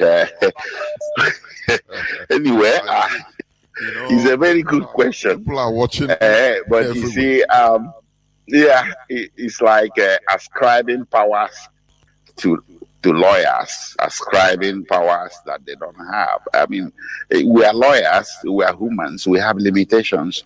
So the only power we have is to take matters to court. And what he asked about the lawyers, what the lawyers are doing, these things are in courts already.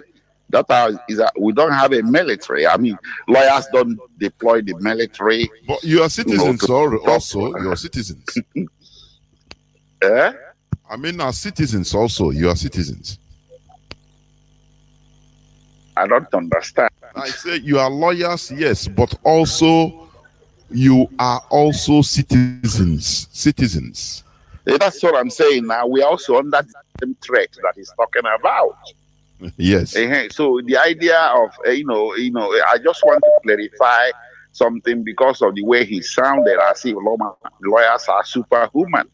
I'm talking to you from Nigeria, and the previous caller had expressed concern about privacy. You told him to speak openly, but he didn't want to do that. Apparently he's afraid, but I'm here bold talking to you, and then there shouldn't be any insinuation that I have superhuman power. So you made a very good point, Jonathan, that I'm not only a lawyer, I'm also a resident of Nigeria. I'm staying in Nigeria. I'm talking from you, from a location in northern Nigeria. So if it's not somebody like me that has some courage, I'll be wondering that after this broadcast, will I be able to leave my location safely to Alibo, to Ala Biafra? Those are the questions. So we are as vulnerable as the last caller. So the only avenue we have to stopping illegalities or stopping executive lawfulness is to go to court. And that's what we have done. That's what we've been doing. What else can we do? What else? We're not superhuman. So I can only assure the last caller, that we do the best we can as lawyers, but we do face present and imminent dangers. There's something that happened to me at the premises of DSS facility on 27 July.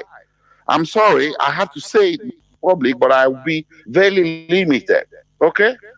My own liberty was restrained on that date, but I'm going to talk about it on another day, on a better day. So why I'm referring to it is to give you an inclination of the dangers that we face, that we're not free as well, but we just have to trudge on your behalf, because it's my duty to defend my clients to the best of my ability, fearlessly and zealously. It's my duty. I'm sworn to do it, and I'm going to do it. Nobody is going to stop me. But it doesn't mean I'm a superhuman. I'm also human, and I can be hurt. And any of these things, I could also be caught up as a victim, as it happened on 27 July, as I referred. I cannot give you the details here, but MAZI is my witness. It happened in front of him, so we'll talk about it on a good day. Jonathan, thank you. Thank you. I understand. You guys are working in a very, very hostile, primitive, hostile environment. We all know that. Very primitive and hostile environment. I have a caller that has been there. Caller on WhatsApp. Can you hear me? Please go straight by introducing yourself and straight to the questions, if you may. Go on. Yes, Maz Jonathan. Good evening, sir, from here. Welcome to the program. Thank you for the work, and also I'm appreciating our special counsel, Barrister Ejimakor. I want to ask two questions. Can you give us your name? Give us your name. My name is Morris, and I'm calling from Texas. Go on, please. Thank you. My name is Morris. I'm calling from Texas. Thank you. I want to ask two questions briefly. Number one is, I'm asking this because of our special counsel is in a better position to give us some, kind of encouraging answer. Is there any kind of pushback to the Nigerian state that we are getting from the U.S. as an authority? That's one. Then number two, in the law court in Nigeria, we saw the way media, the lawyers, and the statesmen are getting restricted from entering the law court. So my question is there any way that can use kind of their legal power or voices to force the Nigerian state to allow the media to be in the law court, in the courtroom? Because through the media, a lot of public eyes will be beaming on the whatever that will be going on in there. Thank you so much. God bless you. Thank you. Remain blessed. Barrister, please. I hope you have him. Yes. Please go on. I cannot mislead the general public. Judges have discretion. Judges have wide discretion to determine who comes into court or not. And historically, judges in Nigeria have targeted the media as a constituency that should be excluded from the courtroom because they are concerned about matters that are sub judice being reported live from their courtrooms. But the matter of MAZI is of international interest, is of overriding public interest, is a high-profile prisoner of conscience. So we do believe there is basis in law and fact to permit media to set up a little bit of shop, to be in the courtroom, to report live what is going on in the courtroom. It's a unique situation. It's not an ordinary case. And when you don't allow the media, the impression out there in the general public is that something funny is going on. Yes, there are ways, the court can be approached, but you see, it's not probably a good strategy to go to another court with a lawsuit to force a judge, another judge. So you just have to make applications within the case. Make applications before that set court to allow the media. You could recall last time it was very tough. It was very tough for lawyers to see MAZI. And we had to make applications to the court, and the court granted the application that lawyers should see him twice a week, Mondays and Thursdays. Then on 21st October, we made 4 applications, and then the visitation rights to MAZI Nnamdi Kanu were thrown open to the general public. So even you, Jonathan, if you if you have the heart of a lion, you can come now. Take you to DSS. You're now free to see MAZI and anybody. So we just have to credentialize you and submit your name to the DSS that you are coming. They approve you and you go and see MAZI. So all hope is not lost. So anything that has to do with his rights, we are taking a very hard look at them, and I'm going to give you the assurance that we are not going to take anything lying low. Thank you. Thank you, Barrister. I think I will take in a few more calls in order to call it a day. Caller on WhatsApp, can you hear me? Caller on WhatsApp, please present yourself and ask your question. Caller on WhatsApp.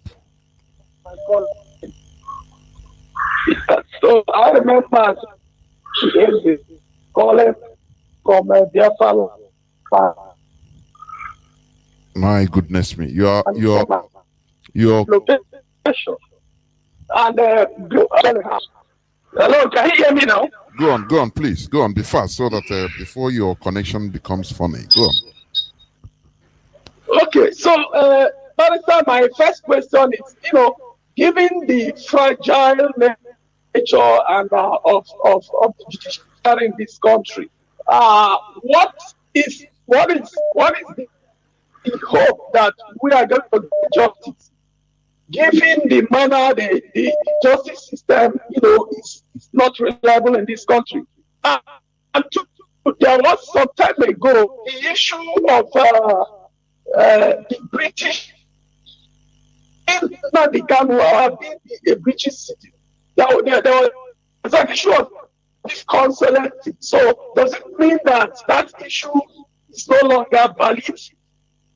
And again, please, I think two questions are enough, because your voice is cracking. Honestly, we can hardly understand what you're saying, but let us speak it. I think it's better.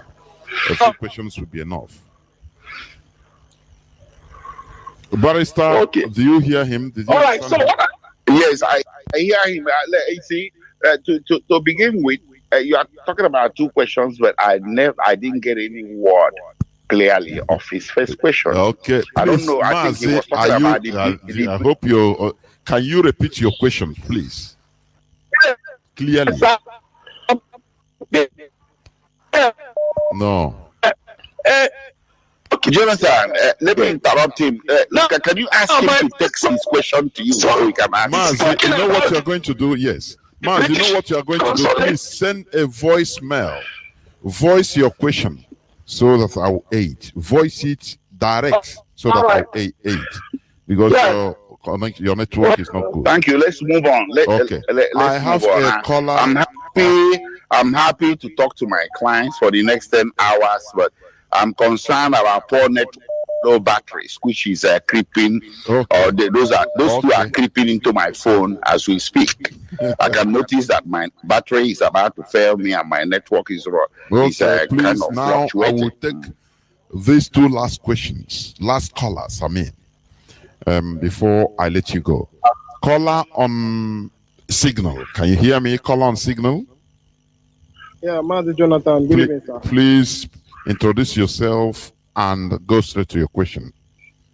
There we my name is Chineye. I'm calling from Accra.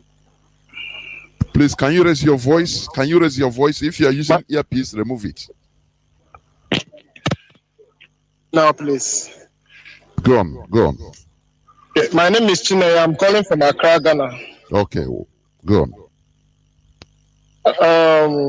Our barrister, thank you so much, and I greet you all for your good efforts towards bringing our leader out. This question I'm going to ask you, please, if you cannot answer it here, in fact, I don't even need it answered here. I want to plead that take your time when you end this conversation. every of our lawyers listening to this conversation right now should sit down and answer this question in their hearts. And this question is, please, are you people sure that you can bring out MAZI Nnamdi Kanu before the end of this month? Because if this question is not properly answered, if you guys will not sit down and answer this question properly, there might be a serious problem. Because of the way Nigerian government is going and their lawyers and the courts, whatever, the way everything is going right now, are you people sure that MAZI Nnamdi Kanu, if you do all these legal processes, that MAZI Nnamdi Kanu is going to come out before the end of this month? Please think about this question, answer it. After answering it, call the DOS and tell them what you think accordingly so that we can act fast, because we cannot wait anymore. We have been patient and we are tired. Thank you, Mazi. Do you have anything to say about it, Barrister? Well, Chinaya, thank you. He said the rules of engagement. He said I shouldn't answer the question. He said if you don't want, you keep it. Well, he said we should think about it. He addressed it to all the lawyers, but I don't think there was anything from any of the lawyers that MAZI is going to come out by the end of this month. Jonathan, was such thing said by anybody? No. The hearing. The next two hearings in his case are set for 2nd November in Abia State, and the next one everybody wants him to come is 10th November. And I think it will be a great disservice to MAZI Nnamdi Kanu and his teaming supporters out there, that number in the millions, for lawyers to be expected to be setting deadlines on when MAZI Nnamdi Kanu is going to come out. Jonathan, I think the audience needs to be well guided. It's not the lawyers that renditioned him. It's not the lawyers that are keeping him in illegal detention. And there is no lawyer in any field of practice representing any client in such circumstance that can give you 100% assurance of when he's going to achieve results, because we don't have such power. That's just simple. It's very frustrating. You know, I wish I had such power. MAZI Nnamdi Kanu will be addressing all of you tonight the way it pains my heart. But I don't have the power. The power that lies me is the power of legal representation. Zealous, powerful, skillful, strong, fearless, courageous legal representation. That is what I'm bringing to the table. And I'm hoping that it's going to achieve the result that I seek for MAZI. That's the only assurance I can give. Thank you. Thank you, Mazi. It's a very emotional. And his question made me emotional. I'm sorry. Of course. You know, every one of us wants our leader to come out. Because I identify with him. I feel frustrated. I want my client out tomorrow. Of course. Tomorrow. I want him out tomorrow. Of course. I'm frustrated as a human being, as somebody who believes in the rule of law, as somebody who believes that he shouldn't be undergoing what he's undergoing. What the hell are we talking about? Somebody that is asking for referendum? He did nothing wrong. What's going on? So I can feel the frustrations of Chineye. I think that's his name, the last caller. Yes. Chineye, your question doesn't need to be answered secretly, because I share your pain. I do, quite candidly. I feel powerless to do stuff I want to do, but the only power that I have is the power of advocacy. And I'm going to bring it to bear. That's the only hope I have. And I hope it works out for him, so that this terrible predicament and trial and tribulation can be over with and done with once and for all. Thank you, Jonathan. Let me take one more question. Yes, and of course. Hopefully we can end this program. I'll come back another day, I promise you. Of course. My phones are buzzing everywhere. Caller on WhatsApp, you're going to be the last caller before I turn off the phones, please. Good evening, Barrister. Hello, Ejimakor. I don't want to thank you, sir, because the work have not yet finished. Also, Jonathan, you on radio. Barrister, my question to you, I'm calling from Germany. My name is Amande Anaesde. My question to you is, why can't our lawyers made it pump and play to Nigeria government that this case should be Biafra versus Nigeria, not other way around. Nigeria versus Nigeria.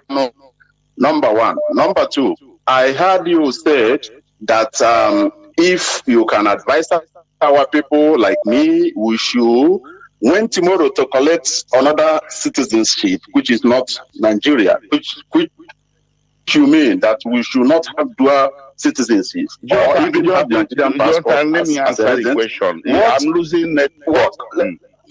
Okay. Okay, Barrister, go on. Barrister, I'm losing network. Barrister, go on. Please. Let me take please. Let me take the issue of passport first. I told a personal story of what we had to do in the 1990s when there was dictatorship in Nigeria. I never advised any Nigerian or any Igbo man or Biafran overseas to go and take a second passport. I think that question came from somebody in Austria who was concerned about whether his Austrian passport can protect him. So I answered the question, and someone is now saying that I advised people to go and get a second passport. Please, I never did that. Then, as it relates to his first question, which I forgot, Jonathan, can you jog me? I didn't hear him well. What was his first question again? Mazi, you are here. Please go on. Your first question, please. My first question is, why can't this case be Biafra versus Nigeria? Okay, I got you. Okay, the question is already answered by lawsuit in Abia State. In that lawsuit, the federal government is the defendant and MAZI Nnamdi is the plaintiff. Okay, so the federal government is defending itself. While MAZI Nnamdi is defending himself in Abuja, the federal government should come to Umuahia or Abia State and defend itself. You know, so that first question is a very good question. So perhaps you are not familiar with the lawsuit in Abia State. So let me seize this last opportunity to tell you more about it. The lawsuit, I brought it personally on behalf of MAZI Nnamdi Kanu, and the defendants, which in the lawsuit are called the respondents, are the Federal Republic of Nigeria, the Attorney General of the Federation, the Nigerian Armed Forces, the police, the DSS. You know, those are the defendants. So let them come to Abia State High Court and explain to the judge what they have been doing to MAZI Nnamdi Kanu and members of IPOB since December 2017. That was for legal reasons. I had to start from that date. You know, because Nigeria, you know, presumably gained jurisdiction to try in court in October 2015. And they didn't leave him alone to come and face his trial. They came and interfered with his ability to come to court. And they pursued him to Kenya and renditioned him to Nigeria. So we just have to have a terminal date. So the terminal date, or the beginning date when these things began to occur, that led to the trigger that triggered the course of action in Abia State was September 2017. So Nigerian government is now a defendant, or the Federal Republic of Nigeria as a whole is a defendant before the Abia State High Court. So to that extent, that is just the best we can do at this point. Thank you, Barrister Ejimakor. And as you promised, we are expecting your presence here from time to time. I don't know whether you have a parting shot just in a minute. I'm happy to talk to my clients. I don't consider myself only a special counsel to only MAZI Nnamdi Kanu. I consider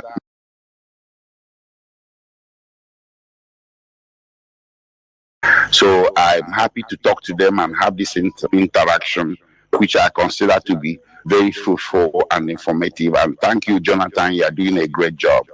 Thank you. They will remember blessed. Thank you.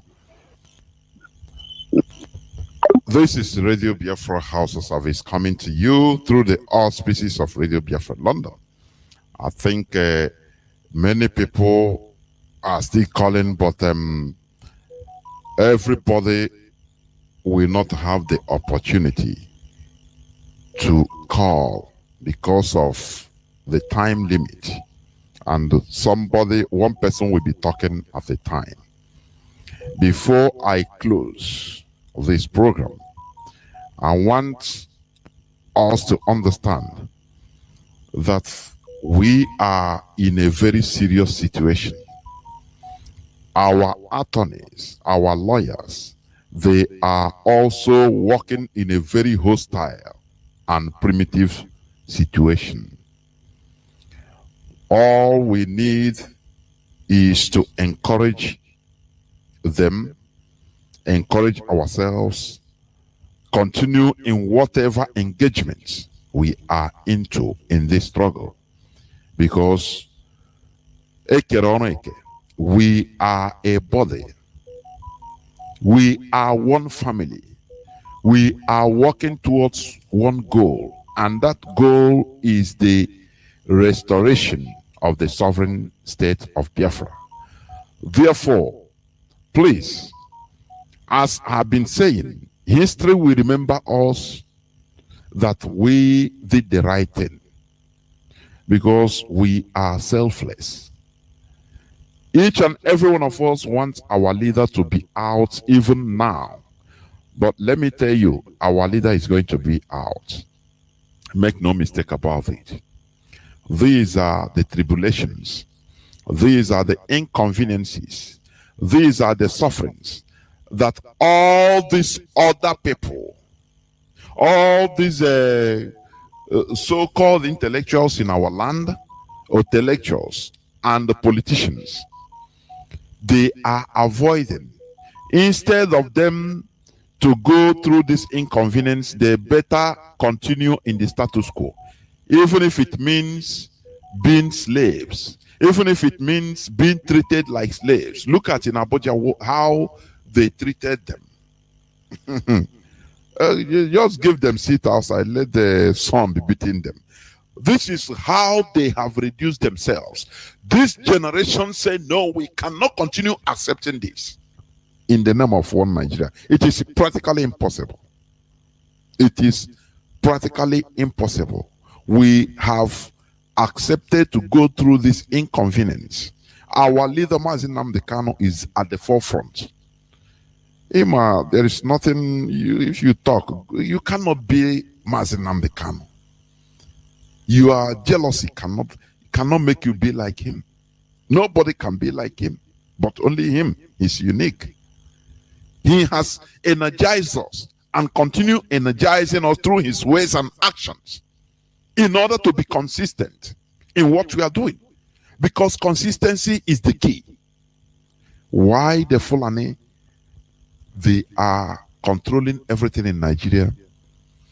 What they started 1804 by Ottoman Danfodio, they never one day removed their focus. They never lose focus of that goal that Ottoman Danfodio started for them 1804. What is that focus? To make sure that you and I didn't control our destiny. To make sure that nobody rules over them. To make sure to dip Quran in the Atlantic Ocean.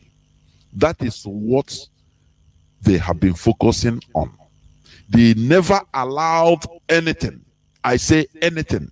It doesn't matter political positions or money to deviate them from that focus. That is why every time I tell you that we should admire them.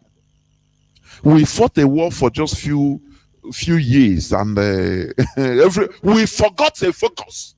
This have been, if I remember it, so I become mad. We just forgot and enter into trading, buying and selling.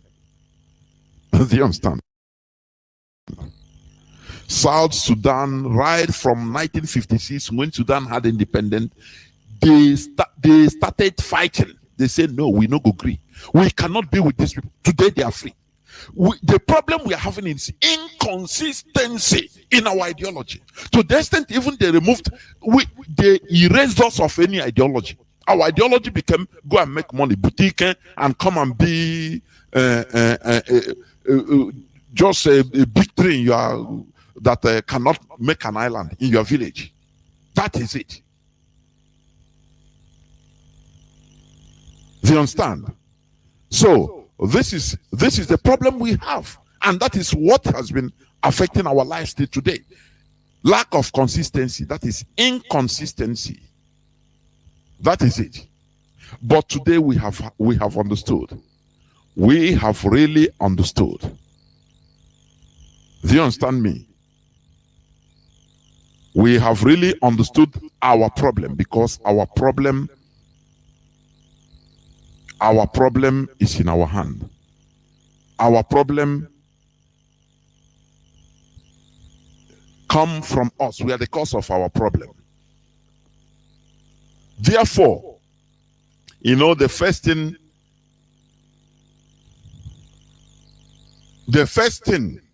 to getting a solution,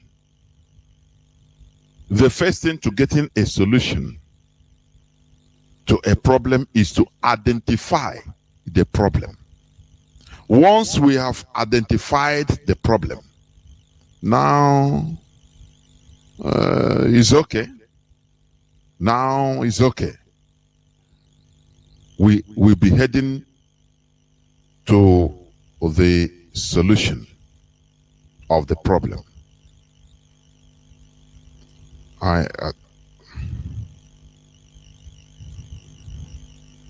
Just 1 second.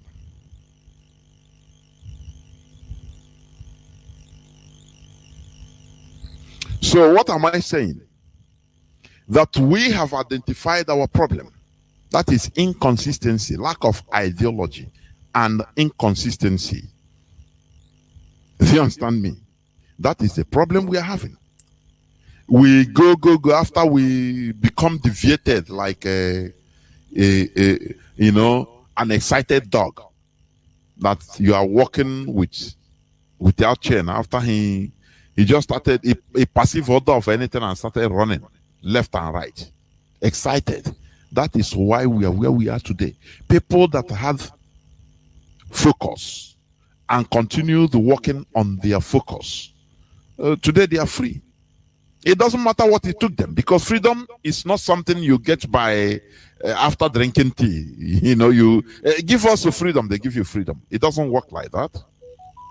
South Sudan is free today. They fought 2 wars. First war, 12 years. Second war, 17 years.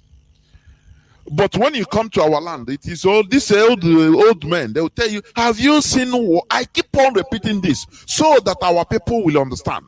I keep on repeating this. Have you seen war? South Sudan fought for 39 years. People died. Today, they are free. That is the beauty of it. I think I have somebody that will read Psalm. I think so. I don't know why some people just take it as a pleasure to disturb my lines. Colin. MAZI, okay, foreign. You say somebody want to read the Psalm, please? It's with you? Yes, yeah, MAZI, Jonathan, this person right here, Colin. Okay, please, go on. Thank you very much for having me.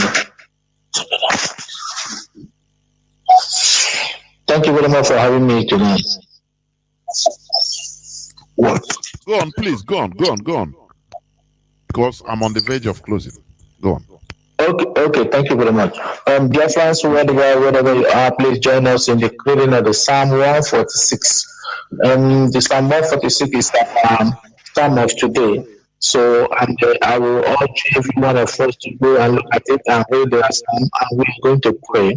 I'm going to have the Lord Chukwu have advised us, and advised through our leader MAZI Nandekano, who have all just to be consistency in reading this Psalm till 150.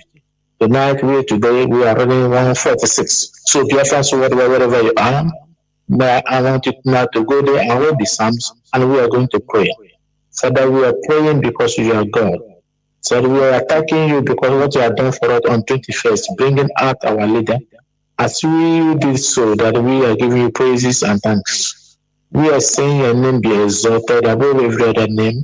We are saying thank you, Daddy, because you are worthy of praises, you are worthy of our glory, honor and adoration beginning unto your name, everlasting King of glory, the mighty in battle. Daddy in heaven, you have shown us that you rule it in the heaven and the earth and beneath the earth. You rule it. You are the ruling Father. That we are giving praise because we know that you have honored us again and you are going to honor us again and again and again. For your word said, according to the book of Ezekiel 21, he said, Lord God Almighty, you overturn and you overturn it and you overturn, and whose right it is, you will give it to him. It is the right of Biafrans to be free, and you are proving by bringing our leader out again, showing us it is the time and your own time, and no man can change it, not even our enemies will change it. No kingdom of darkness can change it. No demons or air can change it, Daddy. Therefore, we pray. We'll read this psalm. We are not going to read all of them. There's a few of it we are going to read. According to the Psalm of 146, and it says, praise ye the Lord, praise ye the Lord, my soul. And it says, while I live, I will praise the Lord, and I will sing praises unto my God. While I have any being, put not your trust in princes, nor in sons of men, in whom there is no help. According to Psalm 1464, and it says, his breath goeth forth, he returneth to his earth. In that very day, things his thoughts perish. Happy is he that had the Lord to oh, thanks for his help, and whose help is in the hand of God Almighty. And I just continue, I will read, that which made heaven and earth, the sea, and all that is therein, is which keepeth truth forever. Our God Chukwukabiama is the God of the truth. Therefore, whoever is planning, as they are planning to destroy IPOB, as they are ganging up with witches and wizards, as they are ganging up with evil personalities, as they are saying in their heart, aha, let us go and destroy IPOB, that they shall all fail because you are God. That we are anchoring our prayer tonight in the name Chukwukabiama. You have exalted your holy name. You have disappointed the devices of the craft that their hand could not perform their enterprises. You are only the living God, that we have tested you and approving. You rule forever, and you rule in our life. You rule in the life of Biafrans worldwide, whatever they are. Today we are saying thank you, Daddy. We are saying, Daddy, mighty Father, fight our battle. Daddy, fight our battle. Fight our battle, and make us, Lord God, mighty Father, be the sons and daughters who stand in your sanctuary, magnifying, testifying your goodness. Forever and ever we pray. All this we ask you in the mighty name of Chukwukabiama. We thank you, Daddy. God bless you, dear friends. God bless us. We continue to read the rest of the psalm, and we are going to do our thanksgiving. And when we get to 150, God bless you, dear friends, again. Thank you, MAZI Jonathan, for giving me this opportunity to lead our prayer to the end of 146 and 150. We will make thanks and praise unto your holy name. Thank you, and good night from here. There will. I think this is where I'm going to draw the curtain for today. Biafrans, we have had it, lovers of freedom. Everybody wants our leader to be out. As I said before, make no mistake about it, our leader must, M-U-S-T, capital letter, must be released unconditionally. Because what they are doing, they are holding a hot potato. And do you understand? Although I will touch it more tomorrow, but I don't know why people are bent on only calling. I don't know. Don't call again, please. Let us be much on listening. I don't know why some people, they just want to call and talk only. They don't even care to listen. It's a bad habit. I see it as bad habit. Have listening ear more than trying to just talk only sometimes. As I said, our leader must be released. We understand that Nigeria government is playing games, but not, we are 7 steps ahead of them.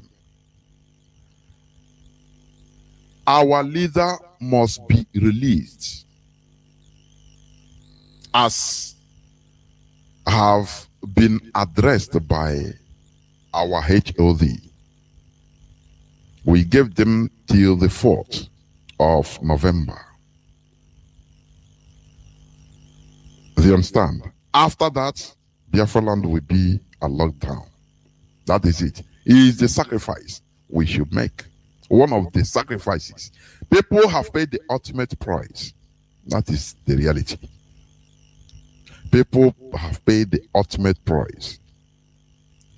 And also, in case of, if our leader is not released on the 10th, the court day, every Igbo group or community group or Hanezendi Igbo, I don't know, any, the clergy, churches, if you know what is good for you, every religious leader or leaders, traditional leaders, elders, market leaders must, capital MUST, is a compulsory.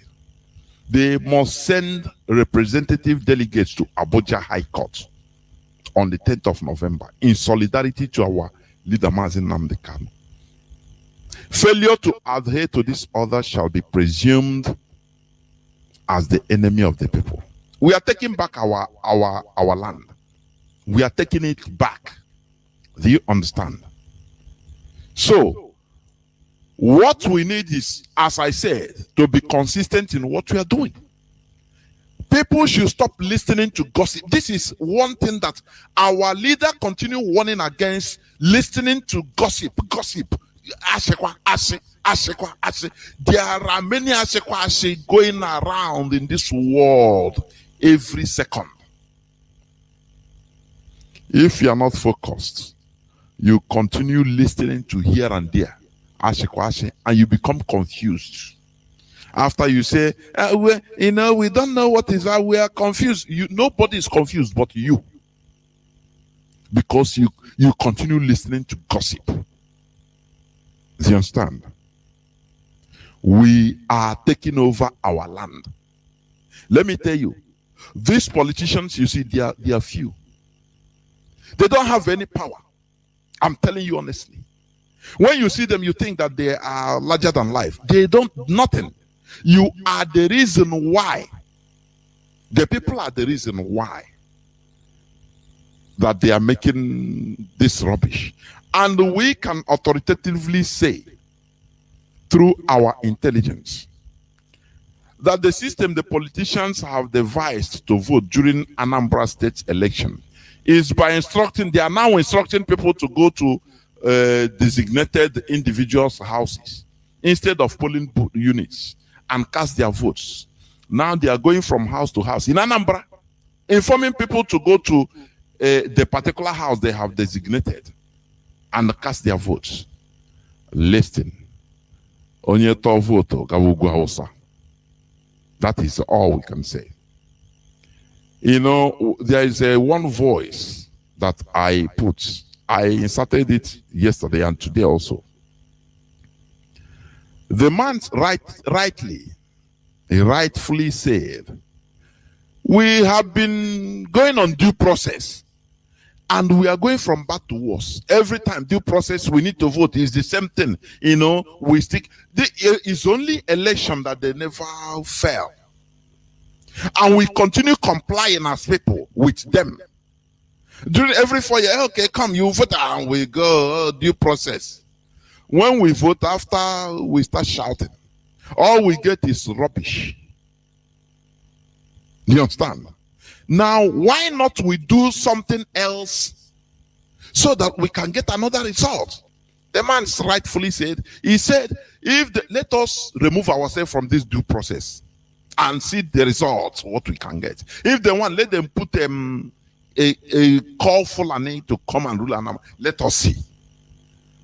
When he humiliates everybody, like they humiliated people in Abuja. When Ohanes and Dibo will go to Sadona of Sokoto to his palace, when they will go there and he will tell all of them, so-called elders, I have the photo is on social media. I saw it. When I looked at photo, I said, these people, they are useless. When they go there, they will lie them down. They will sit them down. Sit them down on the ground. Abomination. So-called elders remove their caps, their red caps, and put on the ground. They sit them down. Now you see the Fulanis sitting on seats. When they agree to do that, why wouldn't they be sent outside the court, sitting on? You know, when you accept one humiliation, you accept all. These people, these so-called elders, these old men and women running our lives for so long. These people, honestly, they want us, before we can realize anything, we have become complete slaves in the hands of the Fulani. The only thing is that they are making money out of it. Money goes to them. They are getting crumbs out of enslaving us, their people, their own people. They are the cause, the reason why we are, they are the reason why we are in a mess.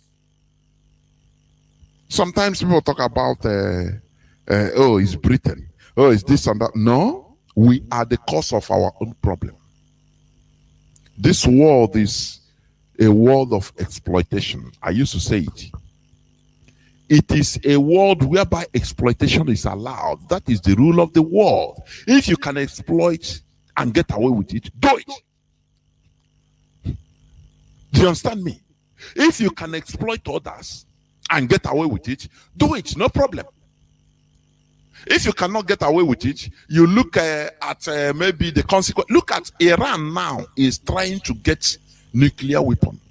Do you see what is costing them? Sanctions. Do you know what it means? That type of sanction, economic sanction, and different types of sanctions. Do you know that people are dying because of this? Iranians are dying because of these sanctions. Do you understand that?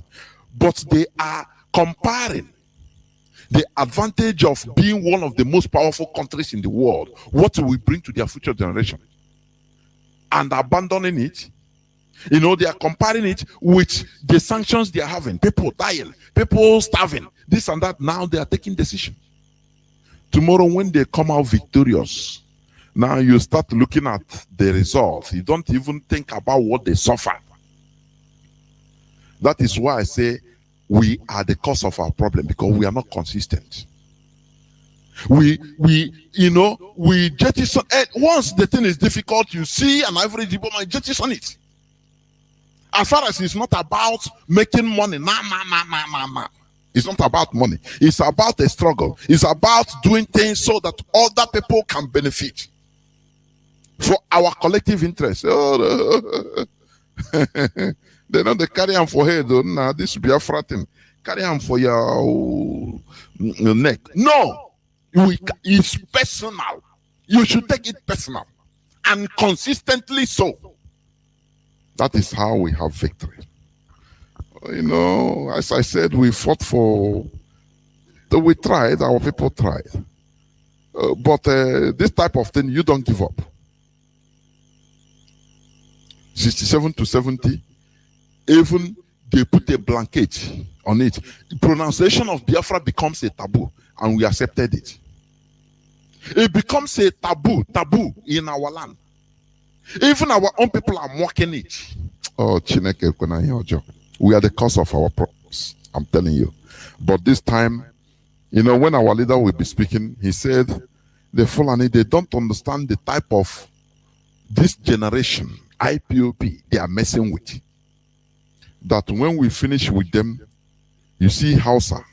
HAUSA will take back their land, Sokoto, and rename it Gobi. They will pursue the Fulani to the Futadelon. We will wear them out. It is very hard for our people to raise up from slumber. But once we rise up, it's finished. we become suicidal, and that is where we are heading. Therefore, I thank each and every one of you. Biafra, as you know, is our religion. It is our religion, our ideology. We have stayed so long without no ideology. And sometimes you start asking yourself, why are we like this? But thank God for our leader, MAZI Kanu. Therefore, you've had some clarifications from our barrister, Ejimakor. We must move on. We continue praying and working. Go for now you're in any way and be doing what we are doing because therefore, from me, MAZI Jonathan, from here, it is simply good evening. From the award-winning producer, Ejimakor Beats. Biafrans Go Talent exclusive. Votu nini turatu kembu wa bidoro. Ife nini turatu wakene mofife tutara. Ayeto siya votu naba o hebureka ilaria. Ife kanebe o kakwa nebe o. Votu nini turatu kembu wa bidoro.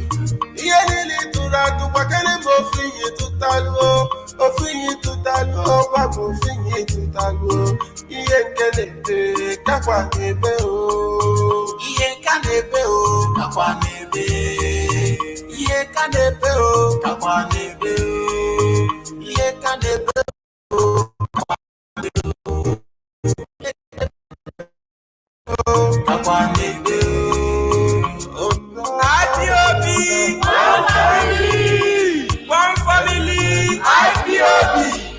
Nalani Biafra, I say no election, no. After election, they put their deception, no. Upon deception, I say no recession, no. Baby, I need to see no vote, no. And to support so election, no vote. Yamera take him out.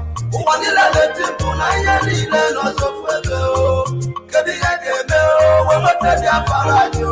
Ibo ya metu kwa binobi, iwa nuko umunemo.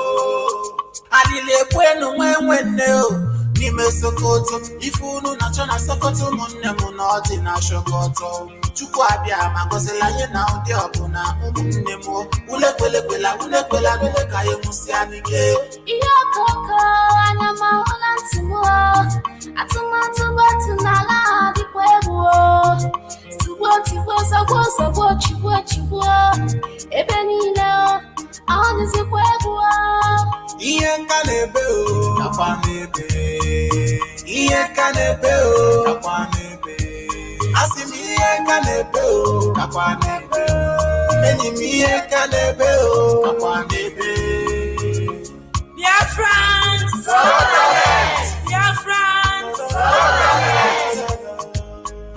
Tuwali kanunche alonti otiti anapano kuda Oya tusine vote tubako ejonu Ayoga no na mbili no waka chabasi ayaya Ebe luma leba yi no kaino We need referendum Tuwaga makurobu sita no Nnamdi Odig election kademe la Biafra Legally kosoro ha bawa ma election Ani gama mbenago kebote Imana zigeji na balance abananya I suppose a febulega ibe banaga Okwa so referendum bukwa iye ni maka Manemo atuna vote ozo Break it down Alilie bwanu mo Obi amawala mumunne Emesi no kwano nanto Nkwa Fancha lolo no nanto noa Iye kanebe o Kakwanebe Iye kanebe o Kakwanebe Asimi iye kanebe o Kakwanebe Iye kanebe o Kakwanebe IPOB one family IPOB All the fans say I had for us That's